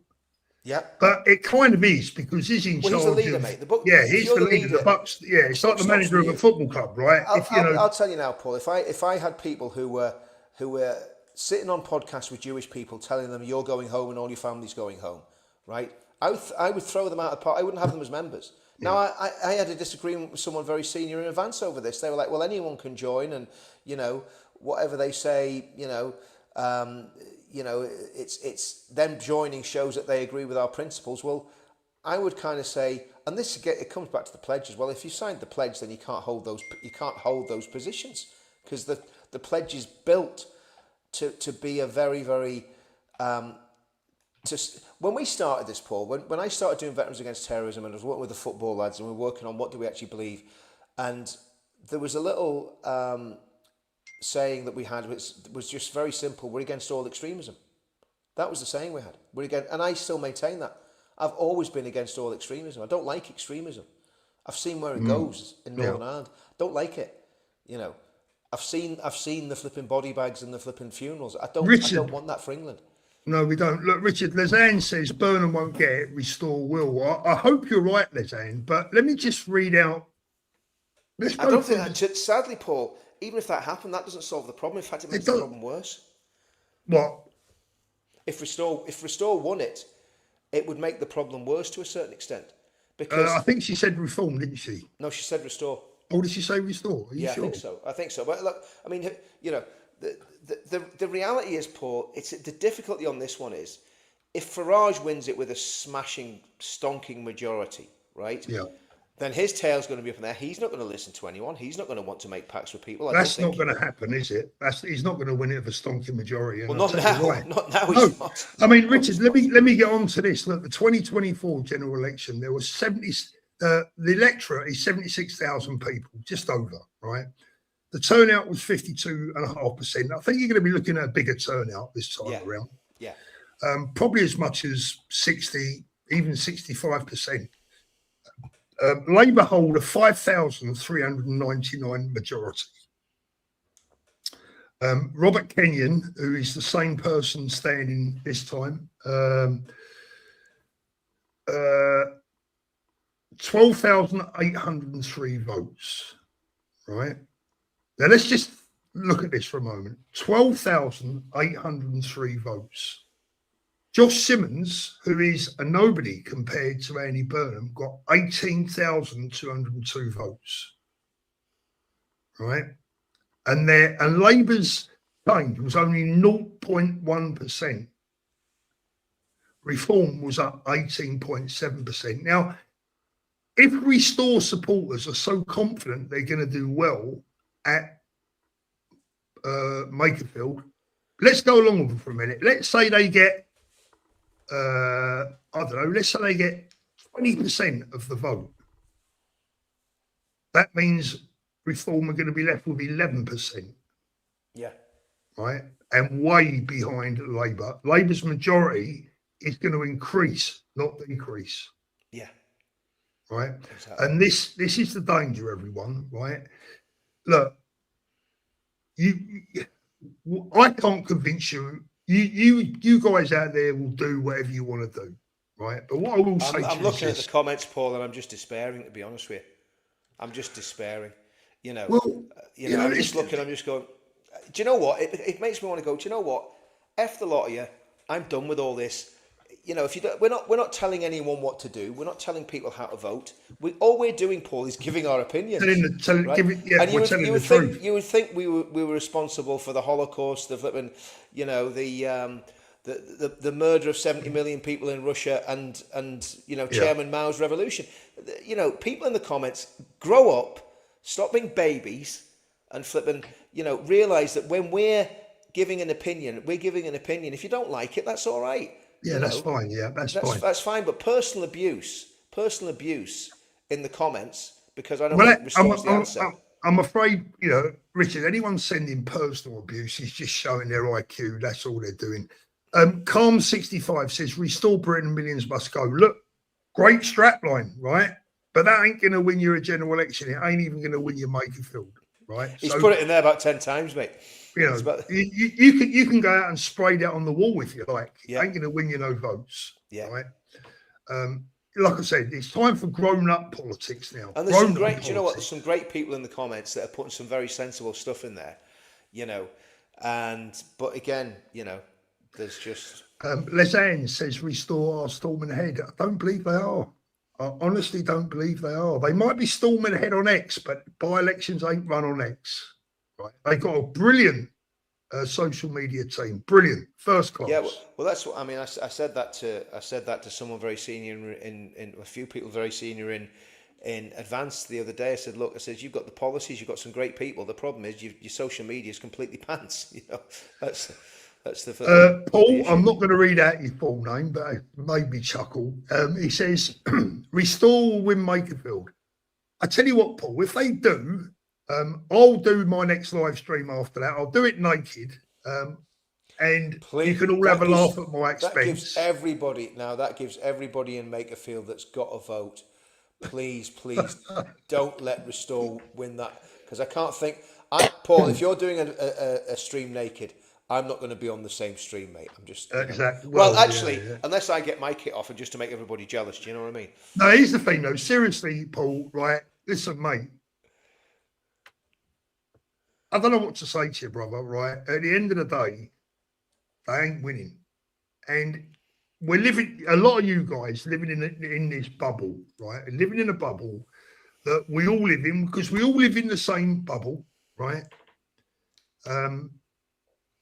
We look at the same X feeds, we look at the same YouTube channels, accounts, etc., etc. Paul, I would give you 50 to 1, mate, and I ain't a bookmaker. The tools, everything. You guys are so naive, as if politics can help. Politics is easily controlled by the guys with the globalist agenda, immigration, trans, etc. Is just a tool. Well, mate, maybe you should do something about it. I mean, like, you know, if we're so naive, set up a YouTube channel and tell us how it's done, brother. Do you know what, Paul? I'll be honest with you. Actually, that guy there, just put that comment back up there, Paul, because if I can find it. I've actually some sympathy with what he's saying. Right? Oh, I do, but and I'll tell you why. Because there we go. I'll tell you why. Because if you look at this, right, we were sitting with Advance in the Emmanuel Centre, right, and I think Advance is a very pure party. I mean, you know, Ben doesn't get it right all the time. I don't get it right all the time. You know, and I'm again, if I'm wrong on the Restore thing, I'm quite happy to put my hands up. You know, if I do get it wrong, I put my hands up, and if I'm right, I gloat. You know, that's just the way it is. But what this guy's saying is in many ways very, very true, because the way Restore's been set up, it's really weird. They don't talk much about Islam. Islam's the biggest threat to UK. They never talk about it. They talk more about Israel. They talk more about Israel, and they talk about skin colour, right? They use language like nativism, but Charlie Downs talks a lot about nativism, which is basically saying, you know, you kind of got to be white to get along. So they don't mention Islam, which is the major threat. They don't mention communism, which is a major threat. They don't mention net zero and pulling oil out of the not that I know of. If they have, please let me know. They're not mentioning about drill, baby, drill. They're not mentioning any other policy other than millions must go. You know, and I'd love to know how they're going to execute that when the British Army is down at about, what, 76,000, Paul, isn't it? Something like that? 76,000 in total. You know, when I was serving, I think we had about 150,000. We had British Army on the Rhine, and we had about 20,000, I think, in Northern Ireland. So who are these people that are going to round up all the migrants? You know, these millions. Who's going to get the millions on the boats and get them gone? Now, I'm absolutely hardline when it comes to Islamists, jihadis, you know, people that have come here to take over, Muslim Brotherhood, Jamaat-e-Islami, all those extremist Muslim parties and secret societies. I want them all gone, and I think that'd be fairly easy to do. But the millions must go bit, I don't know how that's going to be executed. They haven't given me a good explanation on how they're actually going to get the millions to leave. Well, I think you know, I've read some bits about how they would do that. I think it would lead to a civil war. But I think so. Yeah. You know, Helen says I'm sick of the scaremongering. They acted like Greens winning Gaul and Denton would cause a nightmare. It was rubbish. The thing is, Helen, is Makerfield. It's Makerfield, isn't it? Makerfield is not Gaul and Denton. It's not Helen. What was her name? What's the girl's name that run there? Can't remember. The blonde girl. Anyway, her name escapes me. This is Andy Burnham. This is the next hard left prime minister we're potentially talking about, Helen. That's the big difference. And you know, you say it's a nightmare and it's rubbish. You know, you only need a few of that. What's a bloody name's got out of my head? You only need a few of those people in Parliament to make a difference. So for me, every single Green candidate, Islamist candidate that gets voted in as an MP is a disaster. Because it's just another domino that's being knocked down. That's my view, Helen. So I don't think there's any scaremongering going on with Makerfield. It is. We are literally on the brink here. Yeah, I agree, Paul. I think it's very dangerous. I mean, if Burnham gets in, we've got a big problem. But you know what? I'm actually, you know. What more can we say? You can't say any more than we've said, Paul. If people don't want to listen, they don't want to listen. No, it's fine. You know, look, I just said, Richard, look, the bottom line is... Yeah, I mean, Douglas Worsfold just said, how about Reform stepping down? Yeah, I don't care. About what was that, sorry? Reform stepping down. I don't care who, you know... Yeah, one of them needs to step down. Yeah, I mean, for me, it should be restored. But Yeah, I think so. But what they need to do is they need to talk to each other. Yeah, you know, and they won't do that. Kelvin Mackenzie, and this is both on for, and this is where people are completely missing where I'm coming from, right? I actually want unity on the right. I want anything that's dodgy in Restore gone. Okay, so if there are Nazis in there and bad people in Restore, they should be gone out of the party, right? And I want Advance, Reform, UKIP, SDP, all to join together and fight the next general election as a massive coalition on the right, and the Conservatives, actually, for that matter, the right-wing Conservatives, if there are any. We need a massive right-wing coalition, because otherwise, having the potential of the United Kingdom splitting up, if the SNP get a massive majority in Scotland, Plaid Cymru get a majority in Wales, the Greens and Labour cobble together some sort of coalition, we're going to have nationalist MPs that hate the UK and want to destroy it. We're going to have Islamist MPs that hate the West and want to destroy it. We're going to have communist MPs, because it's all going to the hard left, that hate the UK, hate the West and want to destroy it. It is absolutely a potential disaster that we've got coming down the road. And we've got to find a way of coming together, because, yeah, I mean, and again, I've seen behind the curtain, so I'm not gonna say any more about that, Paul. Dreamer says Reform will be as bad as Labour. Restore for me. Well, if you believe that, Dreamer, there's nothing that we can say to change your mind. Good handle. You know. Good handle.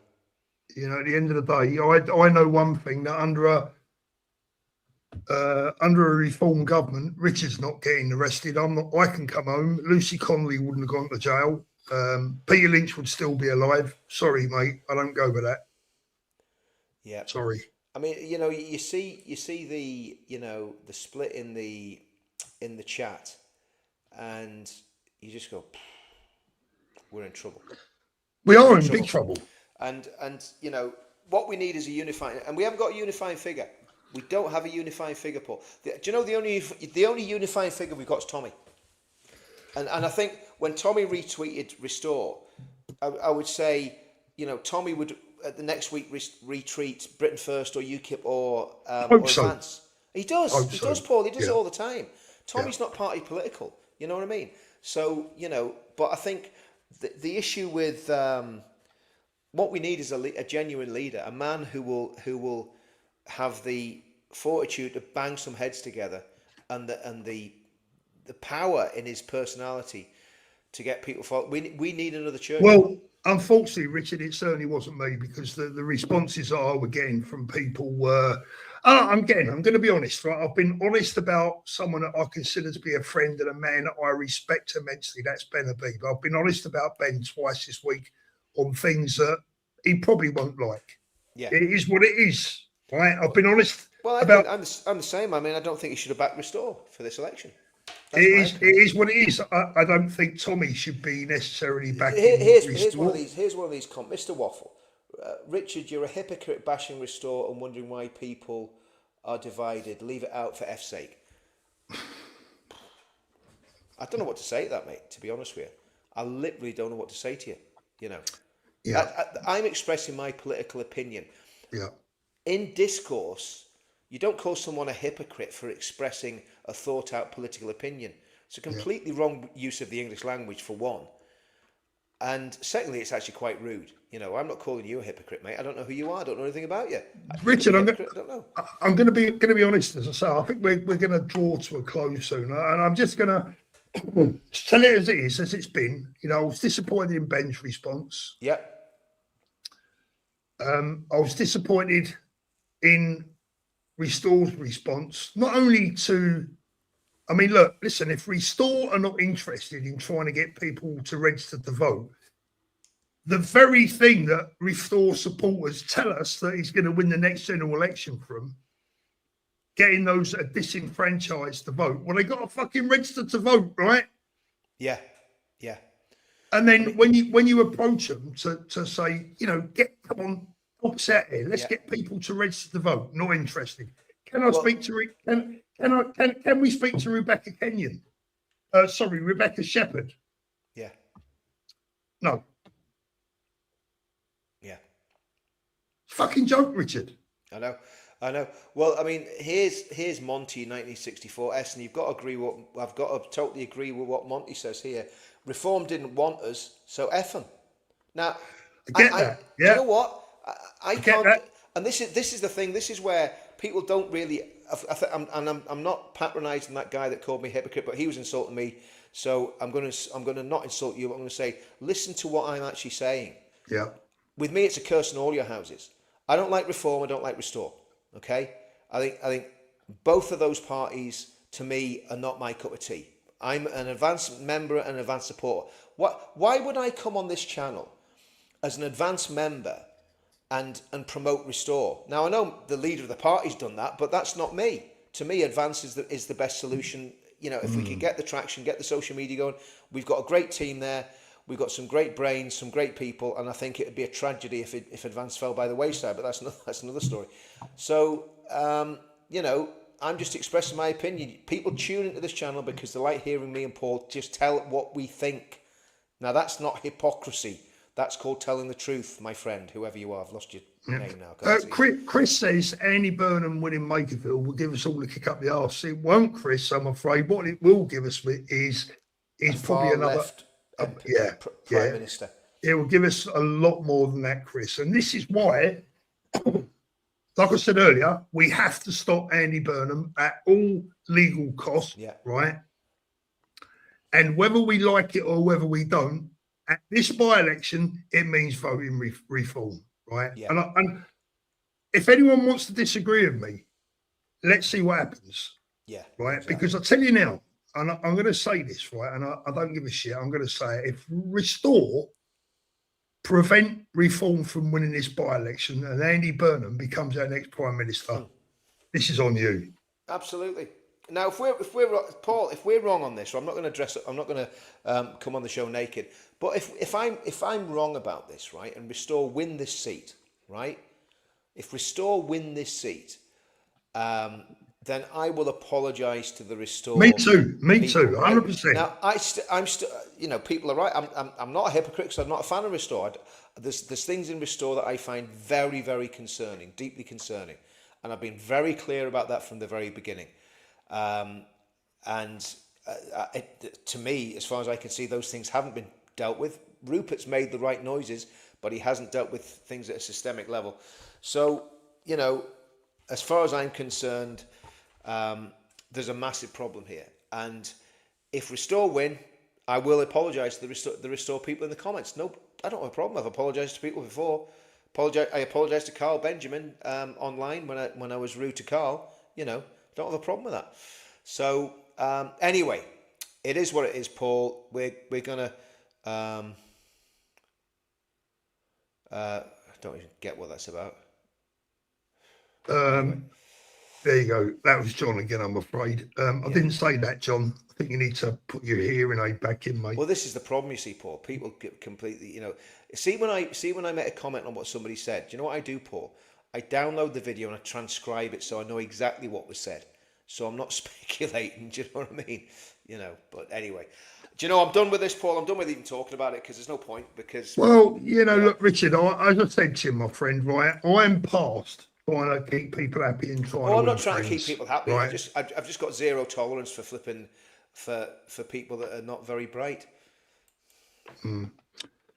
Paul says, Paul, I'm not so sure. Loads of Labour voters that have said never again, and that's whoever the leader is. Yeah, look, I mean, there is something to that, but I give you my prediction right now. You know, I'll give you my prediction right now, and this stands for Friday the 29th of May. It could change in a week. I mean, if Andy Burnham is caught in the local park with his trousers around his ankles, it's going to change, right? You know, I mean, things are subject to change, right? But right now, have you got some inside information on that, Paul? right now, as things stand, if that by-election was tomorrow, I can't read the comments anymore, Paul. I'm going to have to turn the comments off because I'm just going. Labour are going to win it. Yeah, so I listen. It is what it. Look, people can. If we're wrong, we'll apologise. But Neil, I've got to answer this. Nil. No. This is not a simple skirmish in the battle. This is Waterloo, my friend. Right? This is Waterloo. This is not a skirmish. A skirmish is what happened a couple of weeks back with the local elections. That's a skirmish. Yeah. This is a by-election that is akin to D-Day or Waterloo. Because if Andy Burnham wins that by-election, my friend, as sure as God made little apples, he will be our next Prime Minister, and Labour will win the next general election. Well, what they'll do, Paul, they'll call the general election. Somebody put it in the comments, and they're bang on the money. Somebody in the comments put that they'll call the general election in 2027, and Burnham, he'll have the Burnham bounce because all the media will. The other thing we've got to realise is we are all living in an echo chamber. There's a lot of people, unfortunately, still that are influenced by the BBC mainstream media. Yeah, of course. You know, millions. And unfortunately, a lot of very influential people. So, look, this is the bottom line is we need to find a way of cobbling together some sort of coalition on the right. The truth of the matter is, Richard, we're further away from that than ever, I'm afraid. Charlie says, please pray for Henry and his family. That's a lovely thought, Charlie. Yes. Quinton Crisp, that's a great username. Quinton Crisp, pan and dried. God knows what his thoughts were. Yeah, talking about Henry. Sorry, I wasn't laughing at that, Paul. I was laughing at the name. The name's hilarious. Fletcher Liam, Zia Youssef has just released a video saying Reform will remove the judge who presided over this catastrophic miscarriage of justice. I guess he's talking about the Manchester Airport guys. Yeah. Charlie, Paul, I'm 22. I'm sitting here in tears in my eyes. It's so sad. I can't imagine what his family's going through right now. We need to rise as people. Charlie again. Paul, this is why I'm reform. Rupert. Ben, why? Nigel Farage, you did your best, Paul, and we salute you for that. Thank you. If Reform took up the pledge, they would win Makerfield and the next election by a landslide. Do you know what, Nigel? That is absolute. I still think the pledge is a massive part to play in this, and you know it's been totally neglected. Again, I'm very disappointed in a lot of people, Paul. To be honest with you, a lot of people have just completely, you know, not stood up and done what could have done a lot. You know, they've gone more for clicks and traffic than they have for what could actually. For honesty, I tell you what made my mind up with Charlie Downs yesterday. Right, he spent more time attacking Tommy than he did. Well, he spent as much time defending Steve Laws's membership. It was incredible. And then attacking Tommy. Do you know what? He called Tommy a liberal. He basically said Tommy was a liberal. I'm going to say, you know what, Richard? Here's my message to Charlie. Fuck you, right? Yeah, exactly. You know, you want to defend Steve Laws's membership to Reform. That he's going to turn off millions of people from joining your party that you say he's going to win the next election, and then you start slagging off the bravest man in Britain. I tell you what, Charlie. Fuck you. What's Charlie ever done? All Charlie's ever done is attack Tommy. Right, I've got video after video where he's attacked Tommy. But the other thing is, right, he said he didn't know whether Steve Laws was a member of Restore. I don't believe that. I do not believe that. The position he's in Restore, there is no way that he doesn't know whether Steve Laws is a member or not. Don't believe him. You know. So there you go, Charlie. I don't suppose you'll ever be appearing on this channel now, but do I look bothered? Mate, to be honest, I don't think Connor Tomlinson will be back either. And listen, I don't mind Connor, right? You know, Connor, listen, I'll tell you one thing I will say about Connor. At least he's big enough to come on the channel. Totally. When I message him, he has the respect to answer me. Yeah. He is polite. I don't agree with everything he says, but he's polite. I don't like the arrogance, I've got to tell you. Charlie, just a heads up, as Burnham has come and said he would do a deal and go into government with Zach Polanski. Please, guys, don't be smart and don't let this happen. Absolutely. Yeah. Nicola, the bottom line, until Lowe gets rid of the Nazis in his party, they are unelectable. Fact, it's not even worth discussing. Love as always. Mr. Waffle has actually made a good point there. Give him credit where credit's due. Steve Laws was a Reform candidate. I think that's true. He was. They chucked him out. Yeah, I think that's true. Julie Blackman, sadly too late to win this political way. Sadly too late to win this in political ways. Egos. Look, everyone makes mistakes, right? But when someone puts their head above the parapet and shows you who they truly are, if they're not palatable and they're not conducive to your party's beliefs, then you remove them. Exactly. I mean, Christ, I can't even join Reform. Yeah. Well, and they probably wouldn't allow me in Restore now if I wanted to join, which I won't be joining. Do you know what, Paul? To be honest with you, I'm being deadly serious here. You know, if Advance doesn't continue as a party, I think it will. I think it'll continue in a small way, and I'd be happy enough to just tootle along doing stuff for Advance and with Advance. But if they don't continue as a party, I'm done with politics. I'm totally but look, Richard, I'm not done with politics, and I'll tell you what way I feel. Right, I still love Ben. I still think that Advance is the best party out there. But I'm also realistic, Richard. Right, for me, they got no chance. Right, that's I'm being honest. Right. So the bottom line is that I want my country back. I want to be able to come home. I want to be able to see our kids go to school without being fucking stabbed or bombed you know. I don't want my Jewish friends to have to hide the fact that they're Jewish. Right. I had a mate on the phone the other night. He's a Jewish guy, lives in North London. 9 in tears. Every day he has to send his kids to school and make sure that there's no visible signs that they're Jewish, right? Yeah. It's fucking disgusting, Richard, right? We got classrooms up and down the country that are now 80, 90% of the other mob, right? Yeah. We've got schools indoctrinating our kids to believe that everything about Britain and British people is bad. I'm sick to death of it, Richard. Do you know what? I'm going to vote for the party that can make a change. And I'll tell you what, I don't care who that is, whether it's Restore, Reform, Advance, UKIP. I don't care. Yeah. Right? I'm going to vote for the party that stands for the best chance of giving me what I want.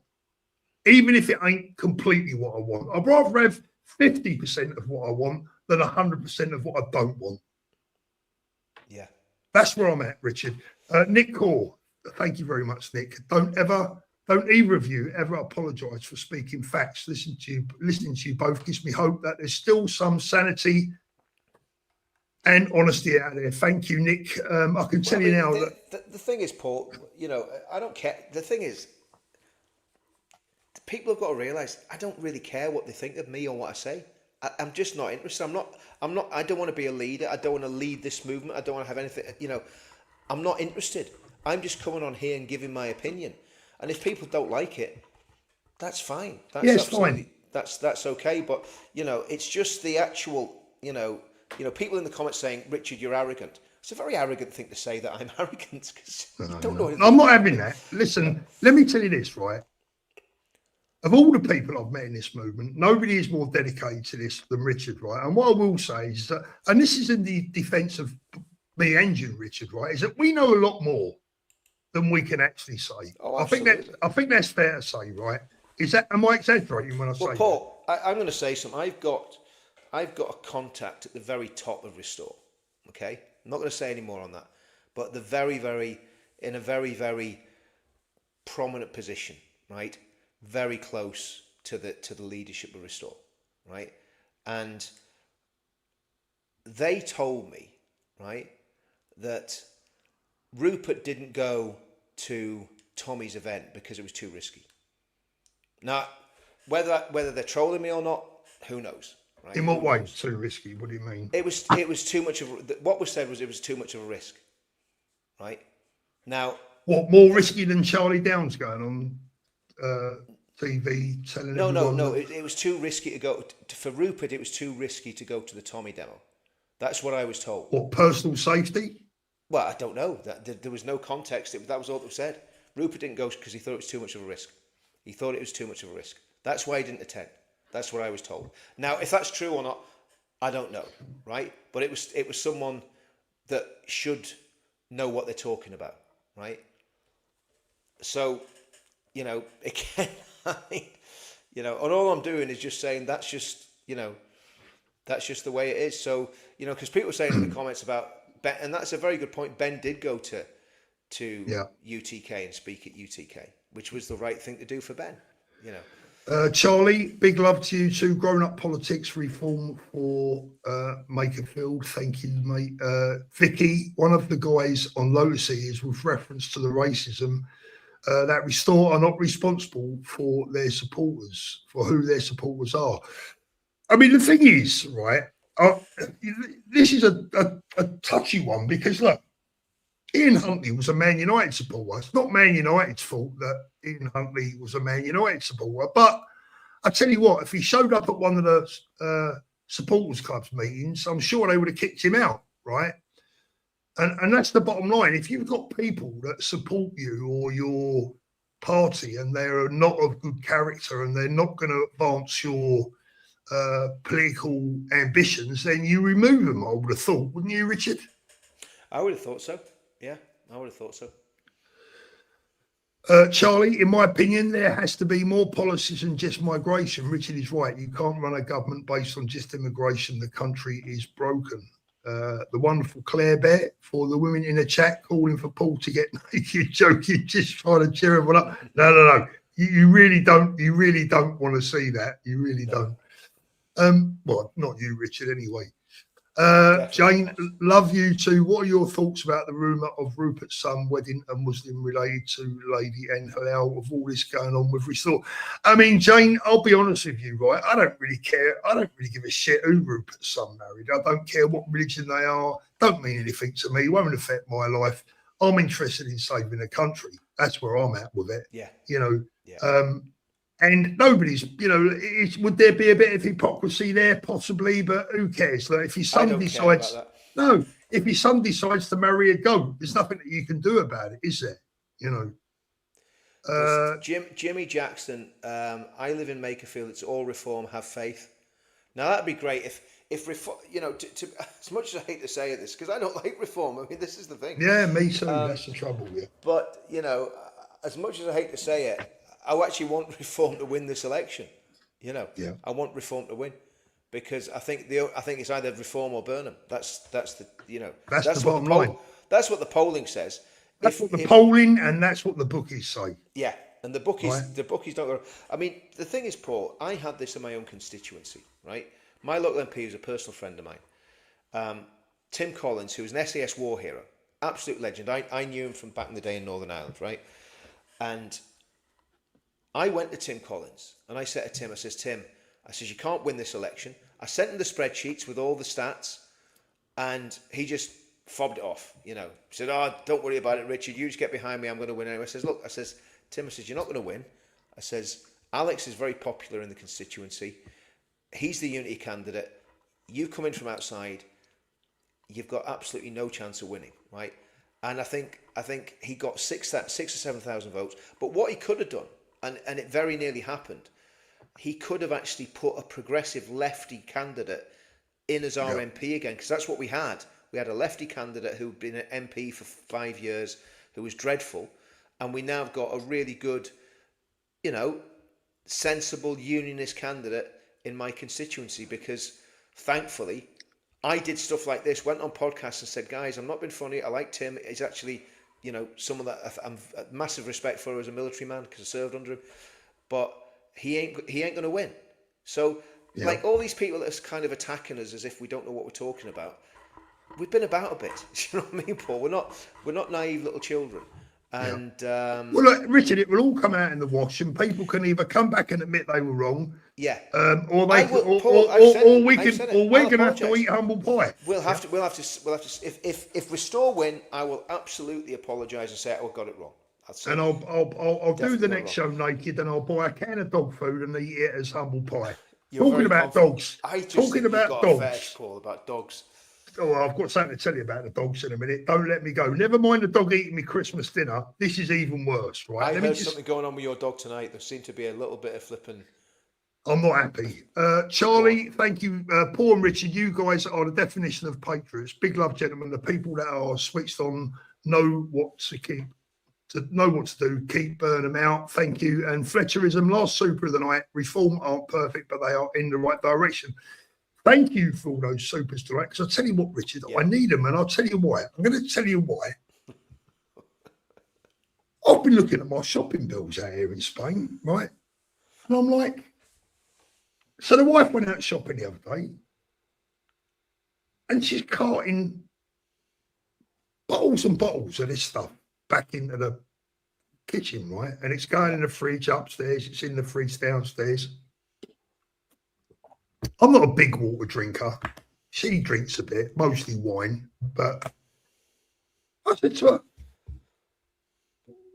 what's the deal with all the water? Like, what do we need, like 24 bottles of this Evian, right? Yeah. Which is about $1.50 a bottle, right? It's dear, isn't it? Yeah. She said, the dogs. I said, what? She said, the dogs, they like a nice cold water. I said, well, that comes out the tap, right?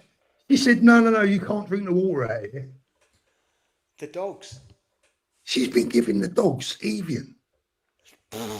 Right? I said, you can check that lark in, right? I said, it comes out of the tap. I said, how much have you been spending a week on this? She said, it's not too bad. She said, about 25, 30 euros or so. I said, you've got to be having a laugh. It's your missus, yeah? Like, they get fed back. I swear to God, they get looked after better than I do. Well, they got you Christmas dinner last year, didn't they? He had me Christmas dinner, the greedy git, right? And he's been drinking Evian, right? I think this is one of the most expensive bottled waters you can buy out of the supermarket as well, right? Yeah. And I said, no, seriously. I said, why are you not giving them tap water? He says, it's not nice. They don't like it. I said, well, of course they don't like it. If you're giving them freezing cold Evian out the fridge, yeah, and the other bottles got a, fairly warm tap water. Which one are they going to choose? I can't believe it. Can you? Are we still doing politics, Paul, or can we? No, we can do one before you go. Yeah, it's just to show Mr. Waffle. I mean, reform or compromise by the civil service. Nothing will change the reform. I tend to agree with him on that. I think my Mr. Waffle. I think my issue is this, right? That basically, Mrs. Tears. My issue with I'll tell you what, if Restore win this by-election, she better prepare for something. I know. You'll be in for it, Paul. I'll just not go on the show for a few weeks. You know what I mean? But I think what he's saying here is absolutely right. Reform to me are compromise, and they still haven't got away from the that lot comment. So my point is this, guys, right? All of the parties need to sort their act out and get together and find a way of getting together. That's my point. I don't think there's one party is the solution to this, right? I think there needs to be some sort of coming together, because the way things are going, we're going to go into a general election split, and it's going to be a complete disaster for the right, okay? And that's it. Anyway, people are more interested in doggy water. Well, I'll tell you what, mate. I can't believe it. She's getting more. She's getting a bit too much support for this. Gets us from the news show full of. Yeah, do you know what, Helen? I went down there the other day. We went to the Springs, right? I'll tell you what, beautiful place. Yeah. Who let the dogs out? Paul Edgington. Yeah. Your wife likes former mostly wine. Stick some ice cubes in the tap water, Mrs. Thorpe. Mate, do you know what? That would make a bit of sense, wouldn't it? But anyway, listen, that's another story. My Rottweiler in particular gets looked after. He's a proper mummy's boy. But it is what it is, isn't it? I suppose I don't blame him, really. Paul, you sound like Del Boy, the dog, the greedy git. Well, he is a greedy git. Oh, dear. He is a greedy git. He'll eat anything. I'll tell you, right? I'll tell you what she did. She came home from... she came back. She went back over to the UK recently to bring one of my granddaughters back, right? And she brought me back a Nando's, right? I put that on the side. The bastard had that and all. Yeah. I'm not even joking. He had me Nando's.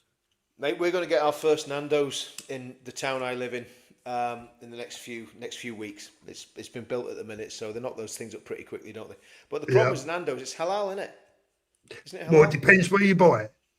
Depends where you get it, yeah. But right. Well, probably where we are, it might not be halal, because obviously it won't be. We don't have too many people that would eat halal meat. I haven't said there is a lot of halal meat in Northern Ireland, particularly obviously in the curry houses. But well, there you go. If you eat a curry, you know what you're going to get. Don't you? I'll tell you what, Richard. I think what we're going to do, we're going to end the show. I think what we're going to do is we're going to end the show from now on. I think with the national anthem. I think that would be the best way to close down the show. So let's have a little salute, Richard. Right? Are you ready? Let's stand up. Just give us a salute. Ready? Come on. You ready? You should know how to do this. Yeah, I know. Tell me when we're going to start the thing playing. Come on. That's how you salute. That's an American salute. That's how we salute. Good. Right. There you go. There's the new national anthem for you, right? Right, guys, we are done for this evening. Hope you enjoyed that tonight. Before you go, please don't forget to give us an upvote. Really would appreciate that. And if you haven't done so already, please subscribe. This is the live stream where you will get the truth, the whole truth, nothing but the truth. And if you don't like it, well, that's down to us. But we still love you anyway, right? Good night, Richard. See you soon. Thanks for coming on, mate. God bless you. No problem, mate.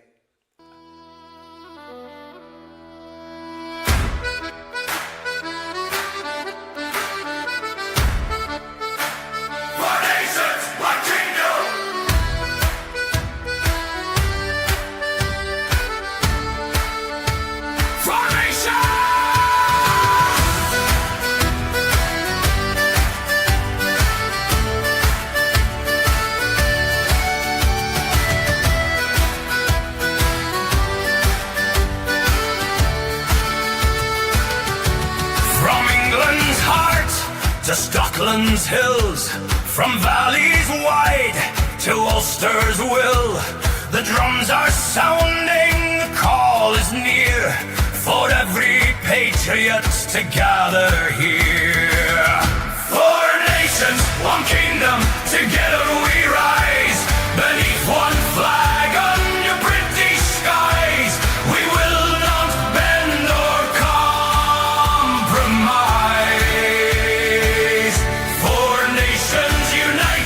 Before your eyes, our voices thunder, our banners fly. 4 nations, one kingdom till